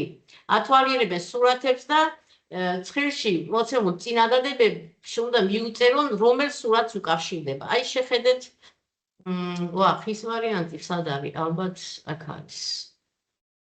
სადღაცები რაღაცები გავამზადე სპეციალურად თქვენთვის და ეს იმდენი რესურსებია, რომ ხო, აი ეს ის არის, ხო? მე აი ეს ილუსტრაციები არა? არა და გუშინ აშკარად გავაფერადე. კარგით, აი ნახეთ, აქ არის წინადადებები. რომ ვეტექიმი ფერამაში გამოიძახეს. მანამდე გახსოვთ, ილუსტრირებული ლექსიკონი თვითონვე შექმნეს. ამ ილუსტრირებულ ლექსიკონში ბევრი რამე აქვს. ვეტექიმი აქვს, იქ ნემსი არის, კიდე რა არის, ხელთათმანი, ხო? ხალათი და ასე შემდეგ. აგერ ფონენდოსკოპი. ანუ ეს ილუსტრირებული ლექსიკონი აქვს და რასაკვირველია, ეს აქტივობა ქართულენოვანი აქტივობა არის. უნდა მოძებნონ, ანუ წინადადება უნდა წაიკითხონ, გარეულ ცხოველს ვეტკლინიკაში ოპერაციას უკეთებენ, ვეტკლინიკა იციან, ცხოველი იციან და აი აქ უნდა მოძებნონ, რომ აი ეს სად ხდება და მონიშნონ, ხო? მაგალითად ზოოპარკში გამოიძახეს, აი აქ უნდა მიხვდეს, აბა სად არის აქ ზოოპარკი, აი აქ მე მგონი სპეციალურად ჟირაფი ავიღეთ, რომ ორაზროვანი ნამდვილად რომ ზოოპარკთან გვაქვს საქმე, ხო? და ასე შემდეგ, აი ვეტექიმს ლურჯი ხალათი აცვია, ვეტექიმი ფრთას მკურნალობს, ხო, ცხოველის ნაწილებს ჩვენ ბუნებისმეტყველებაში ძალიან ხშირად ვსწავლობთ, ისედაც ქართული ენის გაკვეთილებზეც სავარაუდოდ ესეც გავლილი აქვს და აი ფრთა, ხო? და აი ფრთას მკურნალობს და ამასობაში ნახეთ მკურნალობს ერთხელ, მკურნალობს მეორედ თქვათ უსინჯავს ერთხელ, სადღაც კიდე უნდა იყოს უსინჯი, გუშინ მოვნიშნე ვეღარ პოულობ ახლა იქ ყურს მკურნალობს, თვალს მკურნალობს, მას აი სინჯავს ფონეზდოსკოპი და ასე შემდეგ. ანუ ეს არის, ეს რასაკვირველია, ბევრში სრულდება ეს დავალება, ამიტომ აი აქ ჩაწერს სურათის ნომრებს, ამის განხილვა მოხდება, კიდევ ერთხელ მიუბრუნდებიან და ნელ-ნელა აი ეს ცოდნა იმატებს, ენობრივი ცოდნა იმატებს. აი აქ მაგალითად ასეთი აქტივობა არის, რომ ნია, რომელსაც ოჯახში ის ამბავი შემთხვევა, რომ აი ბოჭოლა ცუდად გახდა და გამოიძახეს ექიმი, წერილს წერს თავის თანაკლასეს, თანატოლს, სადაც აი ამ ამბავს უყვება, ეს ამბავი რომ 2 დღის წინ ჩვენი ბოჭოლა ალბათ გახდა და ნახეთ აქ არის სიტყვები, მამამ გამოვიძახეთ, ვეტექიმს, ვეტპუნქტში გამოძახებაზე, ნემსები გასინჯა, წამალი გაყო. აი ეს სიტყვები, რომელიც მანამდე აქ არის მოცემული, ხო? მანამდე კიდევ იმ ლექსიკონში არის მოცემული, აი უნდა იპოვოს და ჩასვას, ხო? ნახე, ვეტექიმი რასაკვირველია უნდა ჩათვალოს გამოვიძახეთ და ეს სიტყვა არაერთხელ განმეორდა წინა 3 აქტივობაში. ეს არის ნაცნობი ამბავი უკვე, ხო? იმ დიალოგში ეს ამბავია გადმოცემული, ეს რას ნიშნავს? ნახეთ, როცა მე მშობლიურ ენაზე რაღაცა ამბავი ვიცი, ეს ჩემთვის საყრდენია, რომ აქ შეძლო გაგება, რომ ამ წერილში სად რა ხდება. ასევე რაღაცა სიტყვები ვიცი. მეორესწრიფ ეს არის უკვე ტექსტი, ხო? უფრო შორს წავედით, ეს არ არის ერთი სიტყვა, ხო? ცალკეული სიტყვები, ეს არის რაღაცა მთლიანობა. რასაკვირველია, ბავშვები იმუშავებენ, შეიძლება წვრილებში, შეიძლება ჯგუფურად, ხო? ვისაც ძალიან უჭირს, იმათთან მასწავლებელი მიუждდება და მინიშნებებს მისცემს, მისახვედრებს შეკითხვებს და მე აი ეს უნდა ერთად გაასწორონ. და ამ გასწორების პროცესში ამ ტექსტს კიდე მიუდგებიან და ასე, მოკლედ, ესე იგი, ენის სწავლების სპეციალისტი ვარ, მოკლედ და აი ეს გუნდას დავაგორებ და ნელ-ნელა ეს გუნდა იზრდება. ასე მივდივართ. ხო, აი აქ ნახე სურათებზე დაკვირვება კი არის, მაგრამ ნახეთ აქ ისეთი სააზროვნო შეკითხვებია, ხო, რომ როგორ შეიძლება თუ არა ისა, ხო? რატომ შეუძლია ვეტერინარს უკან დახმარება, განკურნება ვიდრე ოჯახის წევრს, ამაზე ქართულად ვერ გიპასუხებს. ეს მართალია ილუსტრაციებია, ეს კონტექსტ მაგალითებია, მაგრამ ეს არის მშობლიურ ენაზე სამუშაოდ. მოკლედ, ძალიან დაგღალეთ მე მგონი, მაგრამ როგორმე უნდა მისმინოთ დღეს, იმიტომ ძალიან მნიშვნელოვანია, რომ აი გაიგოთ აქ რა ხდება, რომ მე საკლასო ოთახებში სწორად იმუშაოთ. ეხლა ვინც ხართ რესურსებზე მომუშავეები, არ შეგეშინდეთ, თქვენ მხოლოდ ქართულ ენაზე ფიქრობთ, ჩვენ გვაქვს 2-3 ადამიანი ვართ, რომლებიც ბილინგურად ჩვენ ვამუშავებთ. თვითონ საგნის სპეციალისტ ბილინგურად მუშაობა არ უწევს, ამას მე ჩვენ ვაკეთებთ. ისე რომ თავარი არის, რომ საგნის სპეციალისტმა კარგად ააწყოს და იმაშიც მაინც ერთად მსჯელობთ, ასაკვირველია, მაგრამ სწორი ინფორმაცია, რომ მე ახლა არა ვარ ბუნებისმეტყველების სპეციალისტი, არც მათემატიკის, იმას ვამბობდი იმ დღეს, რომ ცოტა რომ შეგასვენოთ ახლა, რომ საერთოდ მათემატიკაში დიდი გასაჭირები მქონდა გარკვეული მიზეზების გამო და ჩემმა მათემატიკის მასწავლებელმა აგროშამ რო გაიგოს, რომ მონაწილეობას ვიღებ მათემატიკის სახელმძღვანელო სტელაში, ალბათ გადაბრუნდება საფრთხეში სწონებული. ხო, მოკლედ ამიტომ არის ერთობა, რომ ენის სპეციალისტები და საგნის სპეციალისტები ერთად მუშაობენ. აი ახლა ერთი მაგალითიც ვნახოთ. აი ასეთი აქტივობა არის ტექსტი ბებოს რჩევა, ტექსტია ბებოს რჩევა, წაკითხვა და კითხვებზე პასუხის გაცემა. ხო? ნახეთ ასეთი ტექსტია. ღამით ლუკა დასაძინებდა, დაწვა ვერ იძინებდა. დათვალე ასამდე, ურჩია მამამ. რჩევას არ მოეწონა. იმღერე ჩუმად, ურჩია დედამ, დედის რჩევა არ მოეწონა. ჩემი გამოუცხარი კექსი ჭამე, ურჩია ბებო. ბებოს რჩება მოეწონა, შეაცვლა ბებოს შეოთქვია. ეხლა მითხარით, რატო არის ეს აქ შემოტანილი? ხო? აი ნახეთ და მე არის რა ურჩია ლუკამ მამას, რა ურჩია ლუკას დედამ, რა ურჩია ბებოს ისა რა ურჩია ისა რა ურჩია ბებო არ არის აქ თუ გამურჩა. ხო, მოკლედ ბებომ ხო მოეშიასულა ბებოს რჩება რატო, ხო? აი ნახეთ ურჩია რჩება მისცა და თუ გახსოვთ ჩვენ ის ტექსტი რომელიც ბოლოს უნდა დაწერო გაიგოს ხო ის სამი ვეტერინარი 3 დღე იქ არის რომ ვეტერინარი რაღაცას ურჩევს. ამიტომ ეს შემოვიტანოთ რომ ეს სიტყვაც აითვისოს. გასაგებია ხო? როგორც ხედავთ აქ ლოგიკურ ბმაშია და თანმიმდევრულად არის ყველაფერი დამუშავებული. ამას მე იმიტომ ხარჯავ დიდ ენერგიას რომ ეს გაჩვენოთ რომ თქვენ ამ რესურსების მნიშვნელობა უნდა გაიგოთ. იმიტომ რომ თუ ხან რაღაცა სხვა შევიტანთ, მე ეს მომეწონა შევიტანე, მე შევიტანე, ენობრივი განვითარება ვერ მოხდება. აი, როდესაც ენის სწავლებაც შემოდის საგნის სწავლებასთან ერთად, იქ ძალიან ისეთი გათვლილი ნაბიჯები უნდა გადავდგათ იმისთვის, რომ მოახერხოს ამ ენის ათვისება და ამ ენაზე ტექსტების გაგებაც და ამ ენაზე ალაპარაკებაც. მოკლედ ვამთავრებთ, ეს არის, აი ამას ვამთავრებთ, ვეტერინარის 3 ამბავი არის. როგორც თქვენ უკვე ნახეთ, აქ საერთო სტრუქტურით არის აგებული, ანუ ყველა ტექსტში იქნება სად მუშაობს, ყველა ტექსტში იქნება რომელ საათზე იწყებს მუშაობას, ყველა ტექსტში იქნება რით მიდის, ვიღაცა მანქანით მიდის, ვიღაცა ფეხით მიდის, ვიღაცა ცხენით მიდის, რომელ ცხოველს უმკურნალა, ანუ ენობრივი კონსტრუქციები, ხო, რომ მე ვუმკურნალე ამ ცხოველს, მე იმ ცხოველს. ინფორმაცია ყოველ ჯერზე საინტერესო, იმიტომ სულ სხვადასხვა ამბავი არის, სულ სხვადასხვა ცხოველებთან დაკავშირებით, იქ გოჭი არის, აქ თუთიყუშია, იქ ისა, რა ქვია, ნუკრი, ხო? სულ სხვადასხვა რამეები, სხვადასხვა ადგილებში, ანუ მრავალფეროვანი არის ინფორმაცია. აქ რა ურჩია ამან, იმან რა ურჩია, მაგრამ ენობრივი კონსტრუქციები ყველგან მეორდება. აი ეს არის ძალიან მნიშვნელოვანი. ამითიც ეს არის ერთ-ერთი სტრატეგია იმისა, როგორ შეუწყოთ ხელი მოსწავლეს, რომ აითვისოს, გაიგოს, აითვისოს, გამოიყენოს ენა.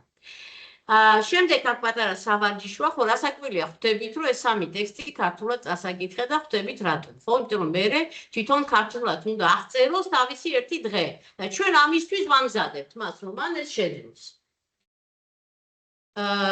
ერთი რამეც მინდა გაჩვენოთ, რომ ჩვენ ნახე აქ ხო ის არის ეს master listings გაჩვენებთ, ახლა იქ ფერადად არის ყველაფერი, ხო?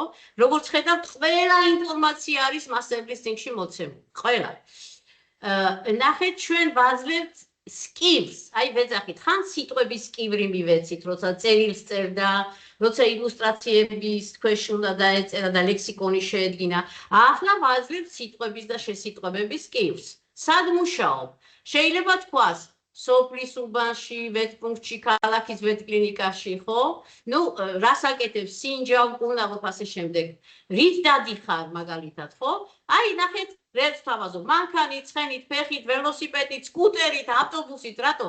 რომ უფრო საინტერესო იყოს, რომ წარმოსახვას ხელი შეუწყოს, შეიძლება იუმორისტული ის დაწეროს, ხო, ამბავი. ხო, ცხოველზეც და როგორ წავიდა სამსახურში და ასე შემდეგ.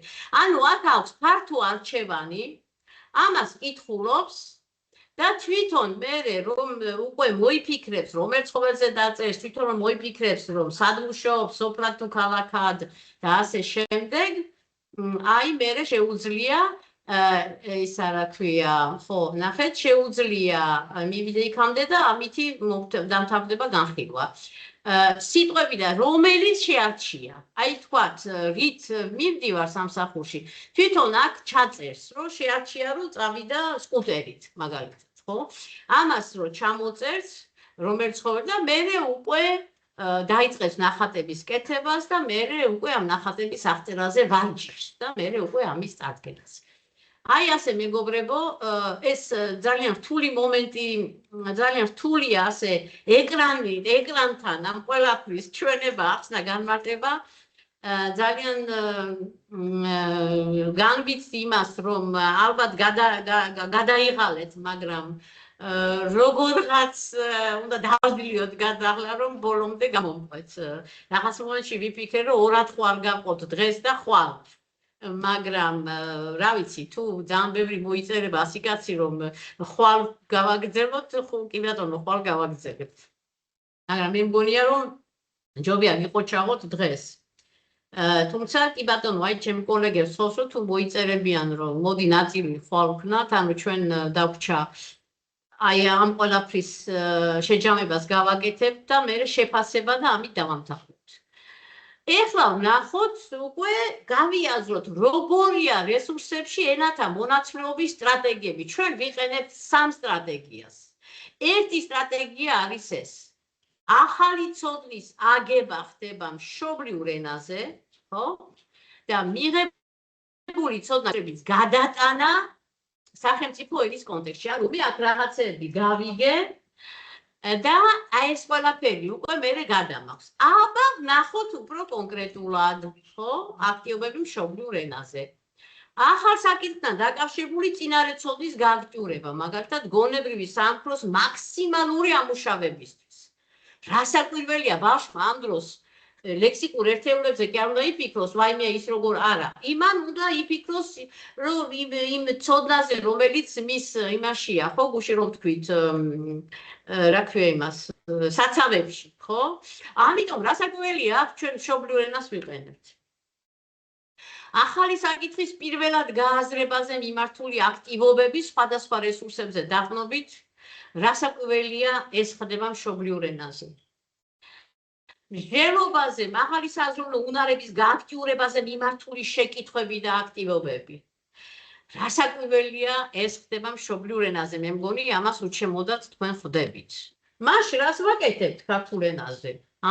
როგორ წარმოგიდგენიათ? რაღაცები უკვე ვნახეთ, რა? აბა ვნახოთ.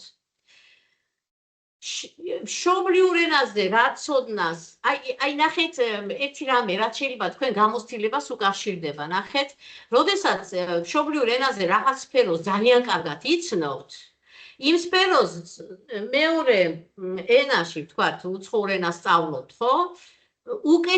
უკეთ გაიგებთ რაღაცებს, ვიდრე ისეთ სფეროში, სადაც არაფერი არ გესმით. ანუ მშობლიურ ენაზე შეძენილი ცოდნა საყრდენი არის გაგების აქტების განსახორციელებად. ამიტომ მშობლიურ ენაზე შეძენილი ცოდნის გააზრებულად გამოყენება სხვადასხვა პრაქტიკული აქტივობების შესასრულებლად. ეს არის მნიშვნელოვანი, რომ პრაქტიკულ აქტივობებს ვთავაზობთ. ეს შეიძლება იყოს კატეგორიზება, ეს შეიძლება იყოს დაკავშირება, ეს შეიძლება იყოს ნაკრული ტექსტის შევსება, ვნახეთ ამის მაგალითი. ეს შეიძლება იყოს ლოგიკური თანმიმდევრობის პოვნა, ხო? შემდეგ პრაქტიკულად კეთებით მიღებული გამოცდილების გასიტყვება თვითონ რაღაცას აკეთებს და აი ამ კეთებაში ვასი ვეხმარებით რომ გაასიტყოს რა გააკეთა. და ბოლოს ენობრივი და საგნობრივი ცოდნების ინტეგრირებულად გამოყენება დავალების შესრულებისა და წარდგენის პროცესში. ჩვენ ვთქვით, რომ აი გუშინ გავიხსენე ხო გერმანულს როგორ მასწავლიდნენ, ლექსიკური მარაგი არაჩვეულებრივი მქონდა, გრამატიკა არაჩვეულად ვიცოდი და გაქცეულ გერმანელს ვერ მოვაბრუნებდი, ვერავითარ ტექსტს გერმანულად მე ვერ გავიგებდი. რატო? არ მომწეს, არ შექმნეს ასპარეზი, რომ ურთიერთდაკავშირებულად გამომეყენებინა ცოდნები. ამიტომ აუცილებელი არის თუნდაც ამ თვალსაზრისით, რომ იყოს ამ ტიპის დავალებები, სადაც აი ნასწავლ ენობრივ მასალას კონსტრუქციები იქნება თუ ლექსიკური ერთეულები ერთად გამოვიყენებთ. ეხლა მოდით ერთი-ორი მაგალითი ვნახოთ, სხვა საგნიდან, ხო, იქ ვნახეთ, ხო? აი მაგალითად, გონებრივი განწყობითი მგზავრობის შესაქმნელად ვეუბნებით ბავშვს, აი შემდეგ შემოდის, აი რაღაცა ტექსტი უნდა წაიკითხოს ყვავილოვან მცენარეებზე, მაგრამ მანამდე ჩვენ ახლა ვიცით, ხო, რომ აბა წინარე ცოდნა გავააქტიუროთ, ამიტომ ვეკითხებით. იმჟელე შენს გამოცდილებაზე დაფუძნებით, რაც მან გაიგო ცხოვრებაში, რომ შენი აზრით როგორ მცენარეს უწოდებენ ყვავილოვანს, ხო? შეიძლება მცდარი წარმოდგენები ქონდეს, არა უშავს, თავარია ეს ცოდნა გავააქტიუროთ, ჩვენ ვიცით რატო გვჭირდება გააქტიურება, ხო? მერე ამას წარმართავთ უკვე იმით, დავაკავშირებინებთ უკვე და გავასწორებინებთ, თუ არასწორი წარმოდგენებია.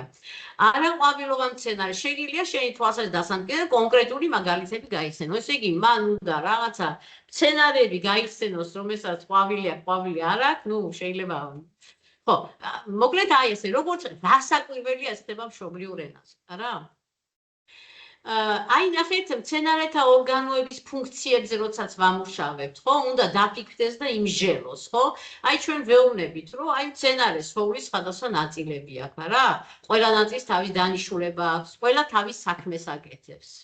შეთანხმებულად მუშაობენ სიცოცხლის შესახებ. აბა იფიქრე, შენი აზრით იკვებება მცენარე, წყალს სვამს? აბა შენი აზრით მცენარეს აი როგორ ფიქრობ, ღეროს რა დანიშნულება აქვს, მცენარის ყვავილს ნაყოფს თეს და ამ ბავშვს ვაფიქრებთ, რომ აღმოჩნდება, რომ რაღაცები ისე იცის სრულიად გაუცნობიერებლად, ანუ ვეხმარებით, რომ რაც ოდნავ მოდი ის გავაცნობიეროთ. თუ ეს არის არაც სწორი ცოდნა, მასებელი გაიგებს, სად უნდა ჩაასწოროს წარმოდგენები, ხო? და ეხლა წაიკითხეთ ტექსტი, მე ვაზრებ ტექსტს, აი რამდენად უფრო მომზადებული არის და შინაგანად რამდენად მეტი მზაობა და რამდენად მეტად არის გააქტიურებული, რომ მე ტექსტი წავკითხები, მე უკვე აინტერესებს იმ ტექსტის დაკითხვა რა. აბა თქვენ როგორ ფიქრობთ, ეს რომელ ენაზე უნდა ჩავატაროთ ამ ტიპის აქტივობები? რასაკვირველია მშობლიურ ენაზე. ეხლა კიდე ერთი აქტივობა ვნახოთ, აი როგორც ხედავთ, ესეც ბუნებისმეტყველება არის, აქ არის იმის, რა ქვია, განვითარების ეტაპები, ნუ ლობიოსი ალბათ, ხო? ხო, ლობიოსი. ხო, აი ხედავთ, გაღივება არის, დაფესვიანება, აღმოცენება, ასე შემდეგ. ეხლა ჩვენ ჩავთვალოთ, რომ რაღაცა უკვე ნასწავლი გვაქვს, ხო? და ჩვენ ვეუბნებით, რომ დააკვირდი ამ ილუსტრაციებს და წინადადებები დაალაგეს სწორი თანმიმდევრობით, ხო? აი თქვათ, პირველ იმას ილუსტრაციას, რომელიც წინადადება უკავშირდება, მეორეს, რომელი მესამეს, მეოთხეს უნდა იპოვოს, ხო? ნუ თესლი ნიადაგშია, მეორე იქნება, რომ ესე იგი, რომელი იქნება მეორე, რამე არ შემეშალოს, არ შევწყვე ახლა, სად არის ღივი? თესლიდან გამოდის ღივი, ანუ თესლი ღივდება, ხო? ეხლა შეხედეთ, ანუ ბავშვმა უნდა, ბავშვს საყრდენი აქვს ილუსტრაცია, საყრდენი აქვს ენობრივად ის, რომ მიცემული არის წინადადებები, უბრალოდ ტვინი უნდა გაანძიროს, რომ თანმიმდევრობა იპოვოს და გადაწერეს სწორი თანმიმდევრობით. ანუ ეს უნდა გადაწეროს. მერე შეცდომებს დაუშვებს, კი ბატონო, ეგ არაფერი, მაგრამ როდესაც მერე ჩვენ ერთად გავასწორებთ, ეს ნიშნავს, რომ ჩვენ კიდევ ერთხელ მიუბრუნდებით ამ ტექსტს, ხო? და ამასობაში იძენს ამ ენობრივ უნარებს. თან დავალებები არის ისეთი, რომ რაღაც აქტიურად უნდა იყოს, რომ გააკეთოს, ხო? კეთებით ის არის სწავლა და თან ენის სწავლა ხდება. მაშასადამე მეორე ეს არის პირველი სტრატეგია, რომ მივხვდით, ხო, რომ რაღაც აქტივობები მშობლიურ ენაზეა, რაღაც აქტივობები ქართულ ენაზეა, მაგრამ ეს არის გათვლილი, გაცნობიერებული გვაქვს ჩვენს ავტორებს, რატომ გვაქვს ეს მშობლიურ ენაზე, რატომ გვაქვს ეს ქართულ ენაზე და რა კავშირშია ეს ყველაფერი ერთმანეთთან, ხო? ენის შემოსავლების სტრატეგია. ეს არის მეორე სტრატეგია, აქამდე პირველ სტრატეგიაზე ვიმჟევთ. ეხლა როგორ ვქნათ, რომ შემოესწავლოს ეს ენა და არ გადავაქციოთ საგნის გაკვეთილი ენის გაკვეთილად და მით უფრო რაც ხშირად ვნახე, რომ ხდება, აი ნახეთ, ეუბნებიან, რომ აბა დაიმახსოვრე ეს, აბა უნდა დაიძეპიროს ბავშვმა ეს ლექსიკური ერთეულები, ეს არის კოშმარი, მეგობრებო. უინტერესო ხდება პროცესი ეგ ერთი და სადღა არის საგანი, ხო? მივდივართ თუმცა ცუდი ენის გაკვეთილისკენ. ეხლა ამიტომ საფქვავი მოვიტანე, რომ საფქვავი ავამუშაოთ. ამუშავდება ეს საფქვავი, თუ შიგნით არ ჩავყარეთ მარცვლები. ამიტომ ჩვენ მაქსიმალურად უნდა შევთავაზოთ ის სიტყვები, ის ენობრივი კონსტრუქციები, რომელიც მას სჭირდება. ჩვენ ის კი არ უნდა ვთქვა, დაიზეპირე და მერე აბა დახურე, არ ჩაიხედო, ხო? და აბა გააკეთე აქტივობები. არა, ჩაიხედე და ისე გააკეთე. რატო? თუ გვინდა რომ საგანზე იფიქროს, ეს აქ ედოს, რომ არ გადაიტვირთოს მისი მუშამეხსიერება, ხო? არ გადაიტვირთოს, ანუ ეს ედოს პლაკატები გავაკრათ, სადაც გვაქვს ის საჭირო ენობრივი მასალა, ხო? ეხლა არის საგნები, სადაც მაგალითად საქმით ხელოვნებაში მუდმივად სჭირდებათ ფერები, მუდმივად სჭირდებათ ხაზის ტიპები, გეომეტრიაში ფიგურები, კიდე ხო და იყოს გაკრული ორენოვანი ლექსიკონები, ეს ორენოვანი ლექსიკონები გავაკეთებინოთ იმათ რა. ისა ხედავ რომ ვიღაცამ ხელი აიწია, მაგრამ კარგით დავასრულო ეს სტრატეგიები და შევჩერდები. ილუსტრირებული ერთან ორენოვანი ლექსიკონები, ხო, ამიტომ ჩვენ ვაძლევთ ილუსტრირებულ ერთ ან ორენოვან ლექსიკონებს, რომელსაც თვითონ აკეთებენ ბავშვები. შენ შემთხვევაში ეს არის ვეუბში, ხშირად ჩვენ ვეუბნებით, რომ გააკეთეთ და პლაკატები გამოაკარით. ენობრივი საშუალებების სკივლს ვაძლევთ, როგორც ნახეთ თქვენ სიტყვების სკივლიც ნახეთ და ენობრივი კონსტრუქციების სკივლიც ნახეთ. ჩაიხედოს, გამოიყენოს, რატო იცით? რომ იყენებს. უკვე სამქვავია ესა და შეთვისება ხდება. ძალიან ბევრჯერ უწევს გამოყენება. ახლა მაგალითად ცხოველების ნაწილებს იმდენ თემაში იქნება, რომ ბოლოს რასაკვირველია შემოესწავლება, ხო? სამოდელო ტექსტების განმეორებადი სტრუქტურა, ტიპობრივი ენობრივი კონსტრუქციებით, ეს ძალიან ეხმარება, იმიტომ რომ იქ 3 ტექსტი გვაქვს ჩადებული და ხშირ შემთხვევაში ხშირად ვიყენებთ ასეთ სტრატეგიებს, რომ სამოდელო ტექსტი, რომელიც უნდა შექმნას, იმის კონსტრუქციებზე ვამუშავებთ და ორენოვანი პლაკატები ხშირად განმეორებადი სიტყვებისთვის, თემატური ლექსიკისთვის. და კიდევ ერთი რამე გვაქვს ძალიან მნიშვნელოვანი, ჩემი ორენოვანი ენციკლოპედია. ეს არის მთელი წლის პროექტი, მაგალითად ბუნების მეტყველებაში შეიძლება ცხოველების ნაწილებზე ვქონდეს, მცენარეებზე ვქონდეს, კოსმოსზე რაღაცა, რაცაც სწავლობთ, რა საკითხსაც გავდივართ, შეიძლება დრო დავუსვეთ, რომ მოდი, აი ეხლა შენ თვითონ რაღაცა ილუსტრაციები ან ჩააწებე და დააწერე ქართულად. ხშირად ვიძლევით ამაზე კონკრეტულ იმას, რჩევა დარიგებებს, რომ აქ რისი ენციკლოპედიის რომელი გვერდი უნდა გაკეთეს, მთელი წლის განმავლობაში ამას აგროვებს ბავშვი, თვითონ მისი გაფორმებული უნდა იყოს, ორ ენაზე თვითონვე უნდა ჩაწეროს და მე ეს უკვე სიამაყის საგანია. შეიძლება ოჯახმაც სიამაყოს, რომ აი ჩემმა შვილმა ორენოვანი ლექსიკონების სტუმარი მივა და შეიძლება ეს აჩვენო. ისე რომ აი ამაზე ვიფიქროთ. აი მაგალითად პრაქტიკის შესწავლა რო გვინდა პედაგოგიკური პრაქტიკის შესწავლა, შეიძლება ერთ-ერთი პუნქტი ეს იყოს, რომ ვიღაცამ ამაზე იმუშაოს, რომ აი როგორ აკეთებინებს ამ ორენოვან ენციკლოპედიას. მე ამის გამოყენება შეიძლება ერთ დღეს მოვაწყოთ ვიქტორინა. აბა გაიმეორეთ რაც გავდა ვიქტორინა მოვაწყოთ, ხო? და რაღაცა მოკლედ ხალისიანად მოხდება გადასინჯვა, გადამეორება ნასწავლის. აი მაგალითი არის ეს აგერ ბავშვების გაკეთებული ორენოვანი ლექსიკონები, აქეთ ცხოველები, იქით ისა, რომელიც მე მგონი კლასში გამოაკრეს, აღარ მახსოვს. აგერ ეს რაც ჩვენ ვნახეთ, ხო, აი ხედავთ წკივრი არის მიცემული, აი აქ, ხო, ყველა საჭირო სიტყვა არის და მოკლედ და მესამე სტრატეგია ჩვენი რა არის, ამით ვამთავრებთ ბილინგურზე საუბარს, ეს რა არის, რომ ჩვენ გაგებიდან ვიწყებთ და ეს ეხება როგორც კითხვას, ისე მოსმენას. მეტყველებამდე, ხო, ეტაპობრივად მივდივართ, ხო, ეს საუბარსაც ეხება და წერასაც, ანუ წერითი მეტყველება თქვათ და ისიც გვაქვს და ჯერ არის გაგებაზე ორიენტირებული აქტივობები, ხო? შემდეგ უკვე გავარჯიშება არის კონკრეტულ, აი მაგალითად მათემატიკაში კონკრეტულ სავარჯიშოებს ვაკეთებინებთ, ხო, აი მიმატების მაგალითად, მაგრამ მე ამოცანაში გამოიყენებს, ხო ამას. ფოკუსირება ხდება კონკრეტულ ლექსიკაზე, კონკრეტულ ენობრივ კონსტრუქციაზე და მე უკვე ამ ყველაფრის ფუნქციურ კონტექსტებში ურთიერთდაკავშირებულად გამოყენება. ეს არის ჩვენი მესამე სტრატეგია. თუ გნებავთ, ეხლა ჩვენ დავრჩა ენების მონაცვლეობა და შეფასება. თუ გნებავთ, რომ პატარა შესვენება მოვაწყოთ, თუ არის საჭიროება იმისა, რომ რაღაც შეკითხვები დასვათ, აი ჩემს ძირფას კოლეგებს ვთხოვ, რომ გამაგებიდან გავაგრძელო თუ ცოტა ხანი შევჩერდე. ან იქნება აღმოჩნდა, რომ ყველას ურჩევნია რომ ეს გავიაროთ. როგორ დიახ? მოგწერე ამასთან დაკავშირებით და ვინც გამოთქვა სრულად აფიქსრა თავისი აზრი, უმრავლესობამ გითხრა, რომ დღეს ურჩევნიათ გაგრძელება, ვიდრე ხვალ გადადოთ და ამიტომ გავაგრძელოთ დღეს. თუ გინდათ 5-10 წუთი შევისვენოთ და არაფერი, ძირითადად თქვენ რა კითხვებსაც ვსვამთ ხოლმე, იმასთან დაკავშირებით გპასუხობენ და ემთხვევა მათი პასუხები თქვენს ძალიან კარგი, ძალიან მიხარია, ასეთი აქტიურობა მახარებს. კარგით, დიახ, რაზეც ისაუბრეთ, იმასთან დაკავშირებით მოგწერა ხო. ერთმა მასწავლებელმა, ანუ რჩევა მისცა თავის კოლეგებს, რომ მასწავლებლის წიგნში არის ზუსტად გაწერილი ყველაფერი, რომელი აქტივობა რომელ ენაზე უნდა წაიყვანონ და მას მიყევითო ურჩია და ნამდვილად კარგი რჩევა.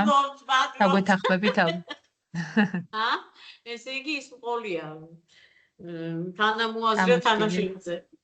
ჩვენიერია, ძალიან კარგი. ეთყობა უკვე გამოცდილი აქვს რომელიღაც საგანში და ახლა ხო ძალიან კარგია, ძალიან კარგი. კარგით, ანუ ბილინგურ განათლებაში ენების მონაცრობის 3 ტიპი არსებობს. მაკრო არის უფრო დიდი და მაღალი, ხო? მეზო, შუა და მიკრო, მცირე. ეს ნამდვილად არამხოლოდ სირთულეს არ წარმოადგენს, მაკრო მონაცვლეობა რა არის? იგეგმება, როდესაც ვადგენთ აი მთელი წლის გეგმას სკოლაში, ხო? მთელი თქვა დაწყებითი საფეხურის სასწავლო გეგმა რა მექნება? აქ ფიქრობ, რომელი კლასში, რომელი საგანი იქნება მონოლინგურად, რომელი იქნება ბილინგურად, ხო?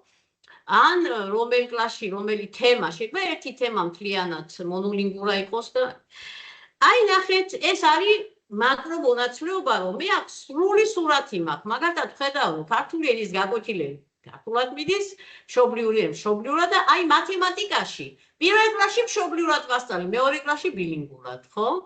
აი ეს გეგმა, რომ აქ მაკრო გეგმა არის, ეს მთლიანობითად მე ვხედავ, რომელ საგნებს ვასწავლი ბილინგურად, რომელს ვასწავლი, რომელ საფეხურზე, რომელს, ხო? იმიტომ რომ აი მაგალითად ბუნებისმეტყველება პირველი მეორე კლასი ჯერჯერობით ქართულად არის, ვაცადეთ ბავშვებს, რომ აი როცა ბაღშიც ისწავლიან, ბაღშიც ვნერგავთ, ხო, ამას.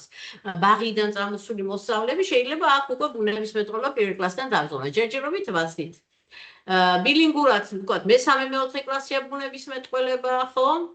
აი რომ ნახოთ მე-3 კლასში რა გვაქვს მათემატიკა, ბუნებისმეტყველება, სახვითი ხელოვნება, მე და საზოგადოება, ხო? აი მე-5-6 კლასში თუ გადავინაცვლებთ, რატო გამორჩა? ხო, ჩვენი საქართველო ბილინგურად ისწავლებს. ხო, აი ასე, არის საგნები მაგალითად მუსიკა მთლიანად აზე არის, მშობლიურ ენაზე, სპორტი მშობლიურ ენაზეა, ნუ ახლა ენა და ლიტერატურა თავის. აი ეს არის მაკრო მონაცვლეობა, ანუ დიდი გეგმა. ეხლა მიკრო მონაცვლეობა იგეგმება აქტივობების დონეზე ან საკითხების დონეზე. ეხლა მე თქვენ გეკითხებით, ჩვენ რაც განვიხილეთ. ეს რასაკვირველია, იყო მეზომონაცვლეობა თქვინეთ და რაღაც ხო. მეზომონაცვლეობა არის, ხო, რაც განვიხილეთ. ეხლა მე თქვენ გეკითხებით, აქტივობების დონეზე იყო მონაცვლეობა ენების თუ საკითხების დონეზე იყო? აბა უპასუხეთ თქვენს გონებაში, რაც უნდა მოიწეროს. და მე გეტყვით, რომ ეს იყო აქტივობების დონეზე. ჩვენ გვქონდა ერთი საკითხი ვეტერინარის, ერთი სამუშაო დღე და აი ამ საკითხში ზოგი აქტივობა იყო მშობლიურ ენაზე, ზოგი იყო ქართულ ენაზე. აი ამას ქვია შუალედური მონაცვლეობა, მეზო მონაცვლეობა, ანუ მთელი სასწავლო გეგმის კი არა, უკვე შიგნით ერთი თავის ფარგლებში, ხო, ერთი თავის ფარგლებში. აქტივობების დონეზე ხდება ეს. თუმცა შეიძლება საკითხის დონეზეც იყოს მონაცვლეობა. აი მინდა გითხრათ, რომ აღმოჩნდა, რომ ზოგიერთი ადამიანი ერთადერთი საგანი გვაქვს, სადაც ჩვენ საკითხების დონეზე ვაკეთებთ მონაცვლეობას. ამას რასაკვირველია თავისი მიზეზები აქვს, ხო, არაფერი შემთხვევით არ არის აქ გადაწყვეტილი, თუმცა არ მინდა რომ გადავტვირთოთ ახლა ამითი. ეს არის საგანი ჩვენი საქართველო. ეხლა სხვათა შორის აღმოჩნდა, რომ ზოგი ჩვენ მე და საზოგადოებას ასწავლიდა, ეხლა ჩვენ საქართველოსეც შედის და გაუკვირდა, იმიტომ რომ აქ რაღაცა ცვლილი დახვდა, რომელიც იქ არ არის. ეს განსხვავება გამოწვეულია იმით, რომ ყველა საგანში ჩვენ გვაქვს აქტივობების დონეზე და ერთადერთი საგანი მე-5-6 კლასში არის საკითხების დონეზე და აი ამას გაჩვენებთ ახლა. ნახეთ? აი მაგალითად ავიღოთ ის არა ქვია მე-5 კლასია, მე მგონი, ხო? მე-5 კლასია. ჩვენ აქეთ გვაქვს გრიფირებული მშობლიურენოვანი სახელმძღვანელოს სარჩევი და აქეთ გვაქვს ქართულენოვანი რესურსი. ანუ ორი რესურსი თქვა, ხო? თემა არის ქართული. თემა. ამ თემაში არის ბევრი საკითხი, ხედავთ? მაგრამ რომელიღაცა საკითხი, მაგალითად, საქართველოს გეოგრაფია, ქართლის საქართველოს გეოგრაფიული ცენტრი, საქართველოს პოლიტიკური ცენტრი, ქართლი და მისი მეზობელი მხარეები, მეურნეობის დარგები ქართლში, ურთიერთდახმარების სტრატეგია ქართლში, ეს ყველაფერი წავა მხოლოდ მშობლიურ ენაზე. მხოლოდ მშობლიურ ენაზე. უბრალოდ ჩვენ გარკვეული საკითხები შევარჩიეთ, რომელიც ისწავლება მთლიანად ქართულ ენაზე, მაგალითად, ქართლის რუკა. მაგალითად, ნაზუქი ტრადიციული ტკბილეობა, ხო? ქართლის ციხესიმაგრებში გორის ციხესიმაგრე. აი ეს საკითხები მთლიანად ქართულად ისწავლება. ეს რითია გამოწვეული, რომ მეხუთე კლასში შესულ ბავშვებს საერთოდ არ ჰქონდათ ბილინგური გამოვლილი. ამიტომ ენობრივი დონე ძალიან დაბალი არის, ეს არის ძალიან ენობრივად რთული მასალა, ხო? მაგრამ ეგეც ეს თესეს ბავშვები კი არა, ქართველ ბავშვებს მე მგონი არ ესმით ის სახელმწიფოს ენა იმდენად რთულია და იმდენად გადატვირთულია საერთოდ ტერმინოლოგია. ამიტომ ჩვენ რაღაცა საკითხები შევარჩიეთ, სადაც ბევრი საყრდენების, არავერბალური საყრდენების გამოყენება შეიძლება, ხო? ნაზუქი, ხო? შეიძლება აჩვენო როგორ კეთდება, შეიძლება ვიდეოები, შეიძლება თვითონ გააკეთებინო. ასე შევარჩიეთ და ძალიან დავამუშავეთ ენობრივად თავის ყველაფრით. ამიტომ ჩვენ ვაჩვენებთ, რომ მასწავლებელმა, აი მშობლიურენოვანი მასწავლებელი და ქართულენოვანი მასწავლებელი ერთად რომ მუშაობ, ესენი ამ წრის შეხედავენ და ეცოდინებათ, რომ როცა გადადის ქართლის რუკაზე, ამ შემთხვევაში ყველაფერი წავა ქართულად. აი ეს არის მონაცვლეობა საკითხის დონეზე. საკითხების დონეზე. და იქ ჩვენ გვაქვს აქტიობების დონეზე. ამას აღარ გავაღმავებ. კარგით. რაც შეეხება მიკრომონაცვლეობას, ეს არის ანუ პაწაწკუნტელა მონაცვლეობა, ეს პროცესში, როცა რაღაცა გასაჭირი არის, ხო? აი საგნობრივ საკითხს გამიხილავ ერთ ამბავში ვარ და რაღაცა მონაკვეთი არის ისეთი, რომ და აი შემიძლია ფორმულირება გავაკეთო მშობლიურ ენაზე, ხო? ტერმინები და ცნებები ყოველთვის ორ ენაზე, ტერმინები და ცნებები. პლაკატები იმასაც რომ ვაკეთებ, ორ ენაზე უნდა იყოს. აი მაგალითად, ხაზის ტიპები სახვით ხელოვნებაში ქართულადაც ეწეროს, თქვათ, ემოციები, ხო? სიხარული, წყენა, ესეც იყოს ორ ენაზე. კიდევ ცხოველის ნაწილები და ასე შემდეგ. ენობრივი უკუგებისას, როდესაც რაღაცას უსწორებთ ენობრივად, შეიძლება რაღაცა ამოსვლა. მაგრამ ნახეთ, ეს მიკრომონაცვლეობა ძალიან ვერაგი რამეა.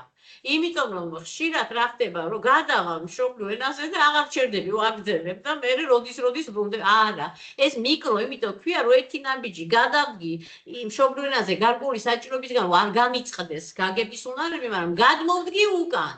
აღარ გავაგრძელე. თუ გავაგრძელე, მორჩა, ცუდი საქმეა ძალიან. ძალიან მნიშვნელოვანი არის აი უზარმაზარი, მე მგონი ყველაზე მეტი კვლევა ჩატარებულია ბილინგურ განათლებაში, რომ გამიჯვნა ხდებოდეს აქტიობების ამოცანების მიხედვით, რომ ერთი და იგივე ამოცანა, თქვა ტექსტის საკითხვა ორ ენაზე, არაფრით არ უნდა მიდიოდეს. წავიდა ეს იმაზე, მშობლიურ ენაზე. იქ რაღაცას ვაკეთებ, ის მიდის და აი ეს არ უნდა შეურიოთ. იმიტომ ყავს ერთი ენა, ერთი მასწავლებელი, ხო? რომ არ შეურიონ ეს ყველაფერი. თარგმნა ხო კატასტროფაა. იმიტომ რომ როცა თარგმნი, რაღაცე გავანდრიო ტვინი, რომ გავიგო იმ ენაზე, რომელიც შემთხვევით ძნელი გასაგებია, ხო? ამიტომ არავითარი თარგმნა, აი მინახავს რომ ერთად განან ის ქართულად რაღაცა სიტყვის ეს ყველაფერს უთარგმნის ქართულად, მშობლიურ ენაზე. აბა მითხარი, რატო შევწუხდე რომ ქართულად რამე გავიგო, თუ მეწოდინება რომ იქვე ის მასწავლებელი ყველაფერს მითარგმნის, ხო? ჯერ ეს ერთი იწერება პროცესები, უინტერესო ხდება და ორჯერ ერთი და იგი უნდა მოისმინო და რას თავარია ქართულის განვითარება მასე ვერ მოხდება. მე მგონი საკმარისი ჩავდეთ რესურსები, საკმარისი სტრატეგიები იმისთვის რომ ქართულენოვანმა ქართულად იმუშაოს, იმან ის. ეხლა ერთი რამე არის, ნახეთ, აი პროცესში მე ქართულ მასწავლებელი არ უნდა გადავიდეს, თორემ მოსწავლე ზოგჯერ რაღაცას რომ ვეკითხებით, ვერ ამბობს და შეურევს ენას, მაგრამ ეს მას არაუკრძალო. თავარია თქვენ მასწავლებელი არ გადავიდეს მეორე ენაზე. და მკაფიოდ განწყობა ბავშვთა, აი ძალების განწყობა, ხო? უზნაძის ეს თეორია მთელ მსოფლიოში იყენებენ. ქართულ ენაზე საუბრის მეტყველების განწყობაზე უნდა განწყობას უნდა დაეფუძნოს ქართული ენაზე მეტყველების პროცესი. ამიტომ არის მნიშვნელოვანი, რომ ორი სხვადასხვა მასწავლებელი იყოს. როცა ამ მასწავლებელთან არის განაწყობს ძალებს, რომ მშობლიურ ენაზე გააქტიურდეს მისი რესურსები, როდესაც იმასთან მუშაობს, განაწყობს ძალებს, რომ ქართულ ენაზე და თუ თქვენ ასე შემილიეთ, მე ავირები და ვეღარ მშობლიურზე ვითარდები, ვეღარ ქართულზე ვითარდები. ამიტომ ამას განსაკუთრებული მნიშვნელობის ყურადღება უნდა მივაქციოთ. ხო, ამაზე დიდხანს არ გავჩერდები, უბრალოდ გეტყვით, რომ პირდაპირ შესწორებები და ჩვენ კვლევა მაჩვენა, რომ მაინც აი თქვა გრამატიკულად რაღაცა ეშლება. იქვე შეუსწორეთ მოჩა შეცდომებს ისევ გაიმეორებს. ჯობია ნაყოფიერი უკავშირი მაშინაა, როცა თვითონ მოსწავლეს შევახედებთ. მოიცა, ასე უნდა გეთქვა? ხო? აი ეს არის. ამას მე ხომ მოგაწვდით მე და ნახავთ. დროს აღარ დავკარგავ, ძალიან არ დაგხალოთ. ეხლა კიდე ერთი რამ. რაც პრობლემური აღმოჩნდა. განსაკუთრებით, როდესაც ბილინგური სპეციალისტი არის ქართული, პარალელურად ქართული მეორე ენის, ქართული ენის მასწავლებელი, არაქართულენოვანებისთვის ძალიან დიდად მიდრეკილი არის, რომ ენის გაკვეთილად გადააქციოს საგნის გაკვეთილი. აი ძალიან, უცებ შევა როლებში, აბა ისა წაბა, უღლება, მოიწო ისა, რა ქვია, ბრუნება და დავკარგეთ, საგანი დავკარგეთ, საგანი არ უნდა დავკარგოთ. ეს სამუშაო უნდა გაკეთდეს ქართული ენის გაკვეთილზე და არა ბუნების მეტყველების ან მეტასაზოგადოების გაკვეთილზე. ეხლა შეხედეთ, საგნის მასწავლებელი და ენის ვის რა წვლილი შეაქვს. საგნის მასწავლებელი რჩება საგნობრივ კონტექსტში. აკვირდება აი კომუნიკაციის პრობლემების მოსაგვარებად, ყურადღება საგნობრივი შინაარსიდან ცოტა ხნით ენობრივ ფორმაზე კი გადადის, მაგრამ მერე სწრაფადვე უკან საგანს უბრუნდება. შეიძლება აღნუსხოს და მიცეს ეს ენის მასწავლებელს, რომ აი იქნება აი ამ საკითხებში პრობლემაა და გაავარჯიშე, ხო? ენის მასწავლებელი პირიქით საგნობრივი კონტექსტიდან გააქვს ენობრივი პრობლემები და რასაკვირველია, აქ ენობრივი საკითხები საგანგებოდ მუშავდება ანალიტიკურად და გააზრებულად. ამიტომ ვიცოდეთ, რომ აი ეს ენის გაკვეთილად არ უნდა გადავაქციოთ საგნის გაკვეთილი. აი აქ მოგეცით ნუსხა პრობლემების, ძალიან დიდი ნუსხაც არ არის, მაგრამ ენათა მონაცვლეობის პრინციპების დარღვევა ხდება. რაც რასაკვირველია ცუდად მოქმედებს შედეგებზე და ეს ის არის, რომ ბავშვები მასწავლებლები უთარგმნენ. აი ხშირად მინახავს სადაშორის ძალიან გულისამაჩუყებელია ხოლმე მშობლიური ენის მასწავლებელი დგას, უნდას რომ ბავშვებს დაეხმაროთ, ამიტომ ყველაფერს უთარგმნის. თან ახლა ის მასწავლებლები რომელსაც ესმით ის ენა, ხო? ეს დათული სამსახურია. ეს არ უნდა იყოს. ამით უფრო თვითონ ორენოვანი მასწავლებელიც ამას არ უნდა აკეთებდეს, ხო? მშობლიურ ენაზე მაღალი საზრუნო უნარების გააქტიურებას არ ექცევა საკმარისი ყურადღება, არადა მეორე ენაზე ამის გაკეთება ძალიან ჭირს. ამიტომ მშობლიურ ენაზე ეს უნდა გააკეთოს, ჩვენ გვინდა რომ ამ აზროვნება განვითარდეს ამ ბავშვების, ხო? ჩვენი ძვირფასი უმცირესობის ბავშვების აზროვნება უნდა განვითარდეს, ხო? სხვათა შორის ეს კიდევ უფრო შეუწყობს, ხეს რომ უფრო სწრაფად და უფრო კარგად აითვისონ ენა, სახელმწიფო ენა. ამიტომ ნახეთ მე რომ ვამბობ, რომ იქ არის რამდენიმე გაჩვენეთ, რომ უფრო მაღალი სამსჯელო შეკითხვები, აი თქვენ რა არის, სხვათა შორის ეს რისი შედეგია, იცით? იმისი, რომ არა ამისი არა, აი ამისი, რომ ჭიდრო თანამშრომლობა არ არის ხოლმე ადგილობრივ მასწავლებელსა და ბილინგურ სპეციალისტს შორის. ჩვენ რომ აქ ეს სასწავლო ერთეული დაგეგმილი, ერთად უნდა განვიხილოთ და კარგად ვნახოთ. მე რა აქტივობებს ვაკეთებ, შენ რა აქტივობებს აკეთებ და იქ რო არის ის შეკითხვები უნდა დასვას მშობლიურ ენაზე. განსაკუთრებით ბოლოს რო ვთქვით, რომ არის შეკითხვები ქართულ ენაზე, არის შეკითხვები მშობლიურ ენაზე, ხომ ასეა? მშობლიურ ენაზე ძირითადად მაღალი საზრუნო უნარებზე მიმართული შეკითხვებია და ისინი მშობლიურ ენაზე უნდა დასვას ამ მასწავლებელმა. იმიტომ ქართულად ამას ვერ ავამოქმედებ და უნდა ამოქმედეს ეს მშობლიურ ენაზე. მივხვდით, ხო? ამიტომ ამას უნდა მიექცეს ყურადღება. აი ამისთვის აუცილებელია მჭიდროდ, ანუ რესურსი შექმნილია, მეგობრებო, ხო არ გეუბნებით თქვენ დაჯექით და შექმნით. უბრალოდ ერთად დასხედით და ერთად წაიგეთ და დავიწყეთ ახალი საკითხი. აბა ნახოთ.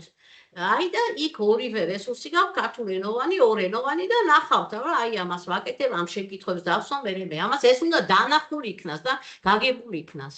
და შემდეგ უკვე მისდევთ ამას. შენ შემთხვევაში არ არის თანამშრომლობა, ხო და კიდევ ერთი არის, რომ იშვიათია ქართული ენის მასწავლებელთან თანამშრომლობა, ეს ძალიან საჭიროა, იმიტომ რომ ჯერ ესეთი რაღაცა ენობრივი პრობლემები, რომელსაც ვერ აგვარებთ, შეგიძლიათ გაუზიაროთ.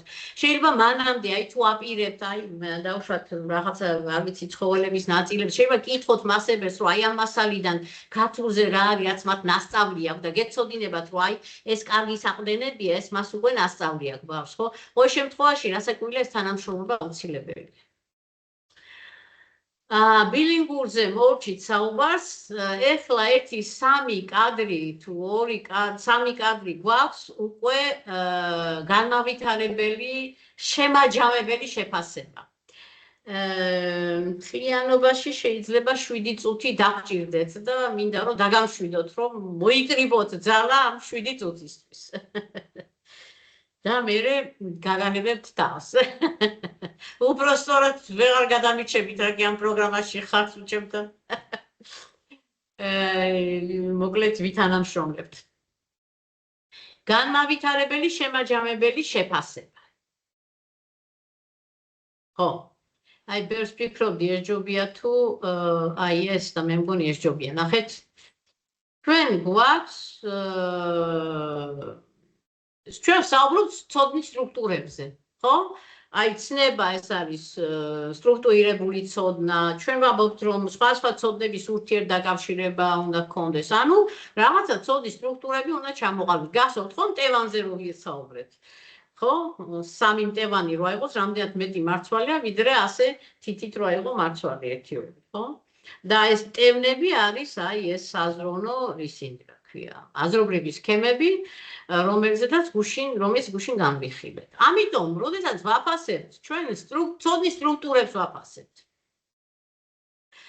და გვაქვს 5 დონე, თუმცა მე-5 დონე არ გვინდა, ეს 4 დონე, მე-4 დონე არის ყველაზე მნიშვნელოვანი და ეხლა ჩვენ ვნახოთ რა არის ეს. დააკვირდით ლოგოს, მოკუმული მუჭი არის პირველი, ეს არის პრესტრუქტურული დონე. ეს ნიშნავს, რომ ცოდნის სტრუქტურა რასაკვირველია დავალებებთან მიმართებით ვაფასებთ ამ ბავშვებს, ხო? კომპლექსური, იმიტომ კომპლექსური დავალება, ეს არის შემაჯამებელი დავალება, ხო ასეა? ამიტომ შემაჯამებელი დავალება გვაქვს და ვნახოთ, აბა ცოდნის სტრუქტურა აქვს თუ არ აქვს. შეიძლება საერთოდ არ ქონდეს, თუმცა ეს იშვიათად ხდება, ალბათ შეიძლება საერთოდ არ დადიოდა ან რაღაც სხვა პრობლემა. ანუ ვერც იგებს შეუსაბამო არ არის. მეორე არის, ნახეთ ხელი, ერთი თიცაჩვენებს, ეს არის უნისტრუქტურული ერთ კომპონენტიანი. ანუ სტრუქტურა ცოდნის აქ არ არის, მაგრამ რაღაცა ასოციაცია აქვს. მაგალითად, ინსტიტუცია ვეტპუნქტს რო ვიტყვით, შეიძლება თქვას, რომ ცხოველებისთვის არის და იმის იქით ვერაფერი. მულტისტრუქტურული ან კონსტრუქტივიზმზე თუ ვისაუბრებთ, შეიძლება უნისტრუქტურული დონის მასწავლებელმა რა თქვას, რომ ეს არის კარგი სწავლება, მაგრამ რატოა კარგი, რა ხდება, რა უნდა გააკეთო, იქ ვეღარ მიდის, ხო? ეხლა მულტისტრუქტურული დონე რას გეუბნება, რომ სხვადასხვა ცოდნები არის. ანუ ეს არის მტევნის გარეშე მარცვლები. რაღაც მარცვლები დაგროვდა, მაგრამ მე ამ ცოდნას ვერ ვამთლიანებ, ერთმანეთს ვერ ვუკავშირებ, ხო? მაგალითად, ამ ვეტერინართან დაკავშირებით რაღაცების თქმა შემიძლია, რომ იქ არის ნემსი, თქვათ, ხო? კიდე რა შემიძლია თქვა, რომ რაღაცა უნალობენ, მაგრამ როგორც ასეთი, რომ ვეტპუნქტი როგორც ინსტიტუცია და რატო არის ეს ინსტიტუცია და რით არის ეს მნიშვნელოვანი და როგორ ფუნქციონირებს, ხო? და რატომ არის მაგალითად, რომ ცალკეული ადამიანი ისე ვერ მოეხმარება, ამაზე მე ვერ ვჯერობ, ამ ურთიერთდაკავშირებას მე ვერ ვაკეთებ. ასევე კონსტრუქტივიზმში შეიძლება რაღაცები თქვა ცალკეული, მაგრამ მთლიანად რომ წინარე ცოდნა თუ არ გავითვალისწინე, შინაგან იმას ვერ გამოვიწევ გააქტიურებას თუ შინაგანად არ გააქტიურ და ზერელე ცოდნა ექნება და ღირებული ცოდნა რომ უნდა შევქნა და ასე შემდეგ, ხო? ეს იქნება უკვე ეს მიმართებითი დონე. ნახეთ როგორ არის ურთიერთგადაჯაჭვულია თითები ერთმანეთთან. ეს რას გვაჩვენებს? გვაჩვენებს იმას, რომ ის ხედავს კავშირებს სხვადასხვა ცოდნის კომპონენტებს შორის და შეუძლია ურთიერთდაკავშირება, შეუძლია მსჯელობა და ასე შემდეგ. ხო, მიმართებებს იგებს, ხო, სხვადასხვა საკვანძო ასპექტებს შორის და მოკეთ შეუძლია აი ეს სიტყვა ვთქვათ, იმიტომ ეს დაგჭირდება ენაში, შეუძლია შექმნას ერთი მთლიანობა. ნუ აბსტრაქტული დონე, მე მგონი ამაზე პრეტენზია არავის არ აქვს, თუმცა ეს საუცხოო, როცა შეგიძლია შეძენილი ცოდნა არა მარტო იქ დავალების ფარგლებში ყველაფერზე გადასავით იმჟივეთ მე დაუკავშირო მიმართებები დაინახავ, შეგიძლია სხვა კონტექსტებში გადაიტანო სხვა შედარებები, ხო? დავიწყოთ მსჯელობა, რომ აი არის თუ არა ეს ინსტიტუცია რატო არის, აქ რა განსხვავებებია და ასე შემდეგ. ამაზე შეიძლება ვიმსჯელოთ, ან თუ კონსტრუქტივიზმს განვიხილავთ, შეიძლება სხვა სისტემა განვიხილო კონსტრუქტივისტთან მიმართები და ვთქვა, რომ რამდენად ეფუძნებიან ან არ ეფუძნებიან სახელმძღვანელოების შემისწავლა ამ კუთხით, ეს უკვე აბსტრაქტული დონე არის, როცა მე არსობრივ საკითხები უკვე ჩემს იმაშია შეთვისებული მაქვს და ამ არსობრივით ვუყურებ სამყაროს. ხო, არსობრივი ცოდნა როცა გაქვს, ეს გეხმარება, რომ სხვანაირად განჭვიდო ეხლა მაგალითად, როდესაც ძალიან თქვათ ხელოვნებად ცოდნე უყურებს თქვათ იმპრესიონიზმის რომელიღაც კონკრეტულ ნიმუშს, რაც ხედავს ის, ხო? აი მახასიათებლებს და თქვათ ჩვეულებრივი თქვათ ბავშვი უყურებს, რასაკვირველია ცოდნის სტრუქტურები გვეხმარება, რომ იქ დავინახოთ უამრავი რაღაცა, რასაც ვერ დაინახავს ის, ვისაც ეს ცოდნის სტრუქტურები არ აქვს, ეს ასეა. კარგით, ამიტომ ჩვენ ვაფასებთ აი ასე, რომ თქვათ, ცოდნები აქვს, მაგრამ ვერ აკავშირებს თუ აკავშირებს. ეს არის მნიშვნელოვანი. მოდით, აი ეს არის კონკრეტული შეკითხვები, რომელსაც სვამ მშობლიურ ენაზე, აი ამ ვეტერინართან დაკავშირებით. და ასეთ რამეს გთავაზობთ და მოვჩებით, რომ გადავხედოთ, დანომრილი მაქვს სპეციალურად ეს შეკითხვები 1-დან 14-მდე. აი თუ იპოვით ისეთ შეკითხვას ან შეკითხვებს, რომელსაც შეუძლია გამოავლინოს აქვს თუ არა მიმართებითი დონე მოსწავლეს. ყველა შეკითხვას არ აქვს ამის პოტენცია, ხო? აი მაგალითად სადმუშაოს ვეტექიმი თუ დავსვი შეკითხვა და მითხრა რომ ვეტპუნქტში, ხო? ამითი მე ვერ გავარკვევ მიმართებით დონეზე არის თუ არა ეს მოსწავლე, ახერხებს თუ არა სხვა ცოდნების ურთიერთ დაკავშირებას. შეიძლება არის, შეიძლება არ არის, მაგრამ ეს შეკითხვა არ მაძლევს მე იმის საშუალებას, რომ მე ეს გავარკვიო. ხო? აი შეიძლება მოიწეროთ რამდენიმე თქვენი აზრით, რომელი შეკითხვა გვაძლევს იმის საშუალებას გავარკვიოთ, რომ ეს ბავშვი მიმართებით დონეზე არის თუ არ არის, შეუძლია თუ არა ურთიერთდაკავშირება სხვადასხვა ცოდნების. აბა ანუ კიდე თამთა ვინმე თუ რამეს მოიწერება მითხარით.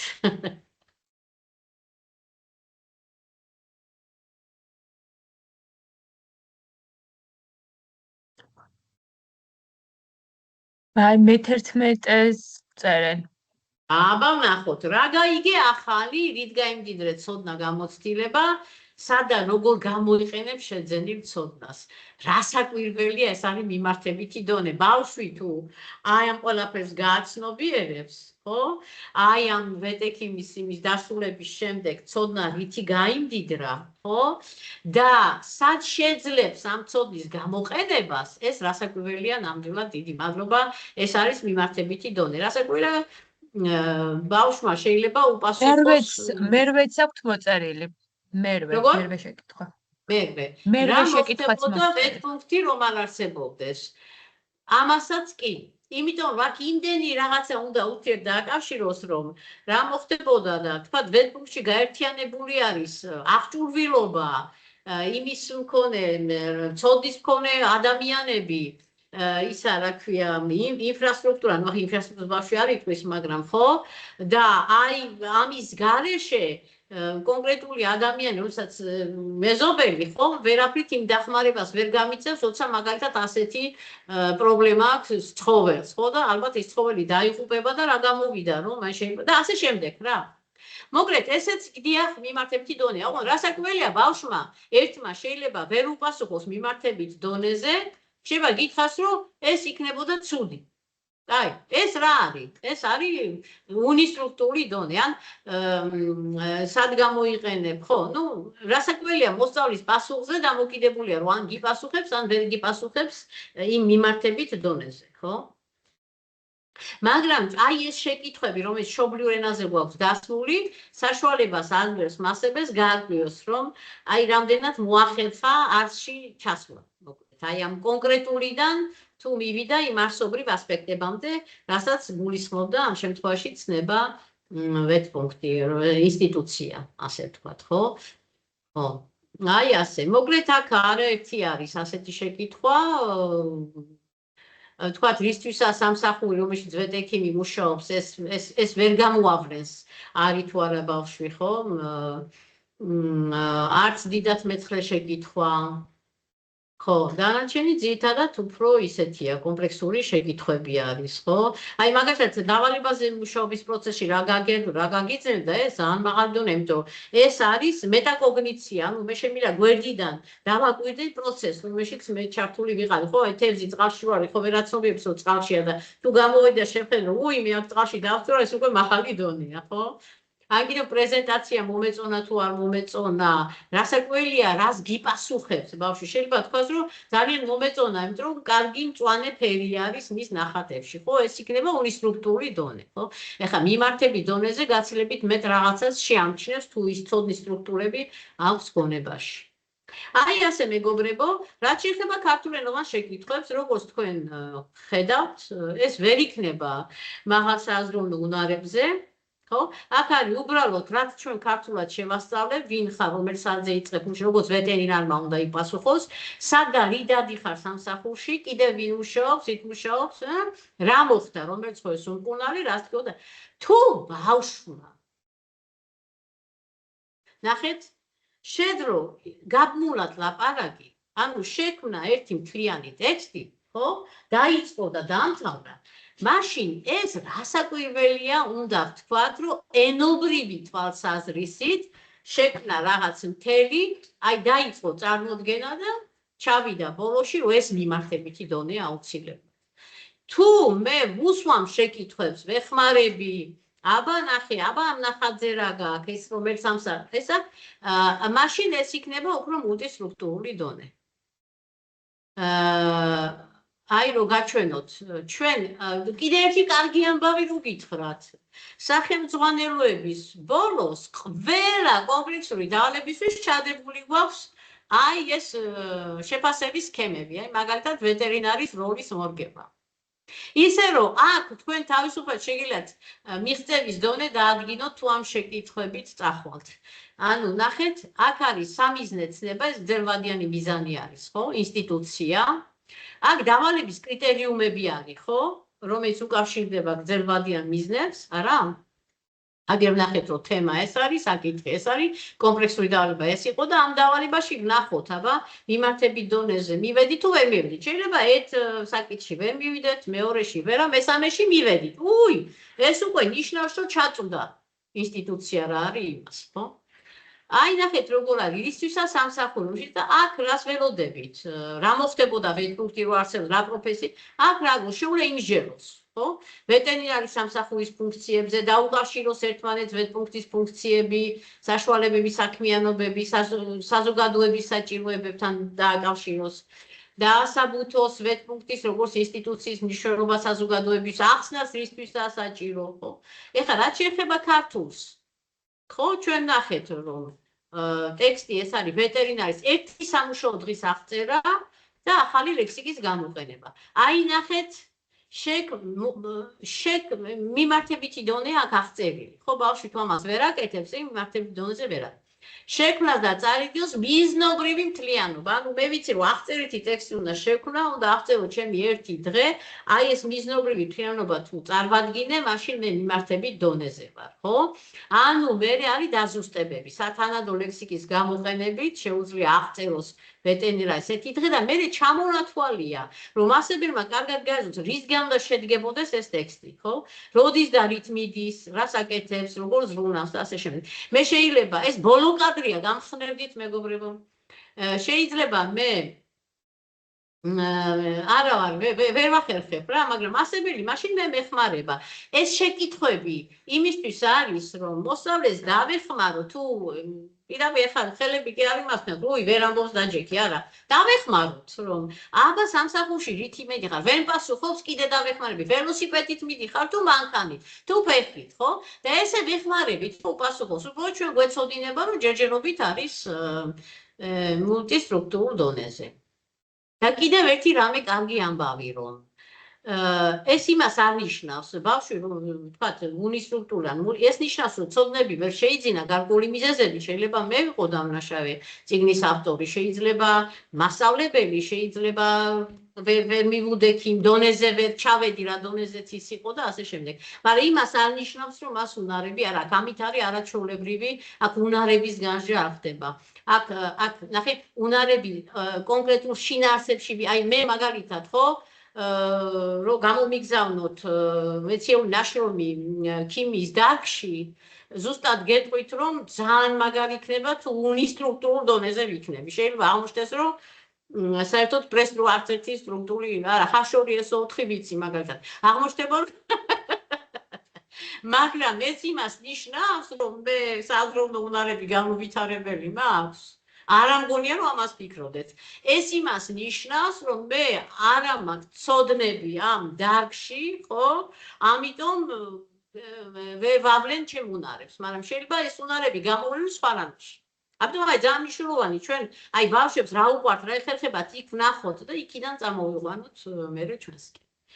ასე მეგობრებო, ძალიან დიდი მადლობა ყურადღებისთვის და გადაგღალეთ, ვიცი, მაგრამ არ არის სხვა გამოსავალი. ასე ვარცებ ცხოვრობთ უკვე 3 თუ 4 წელია ჩვენ. თქვენ არა, ასე არ გადაგტვირთავთ, მაგრამ ყოველ შემთხვევაში დღეს მობილიზება ნამდვილად საჭირო იყო. მე მგონი იმას ხვდებით, როგორ მთელი ჩვენი გუნდი, ხო? გული და სულით ვართ ამ ყველაფერში. სხვათა შორის, როცა ვამთავრებთ 1 წლის რესურსებს, მერე ისა მაქვს ხოლმე.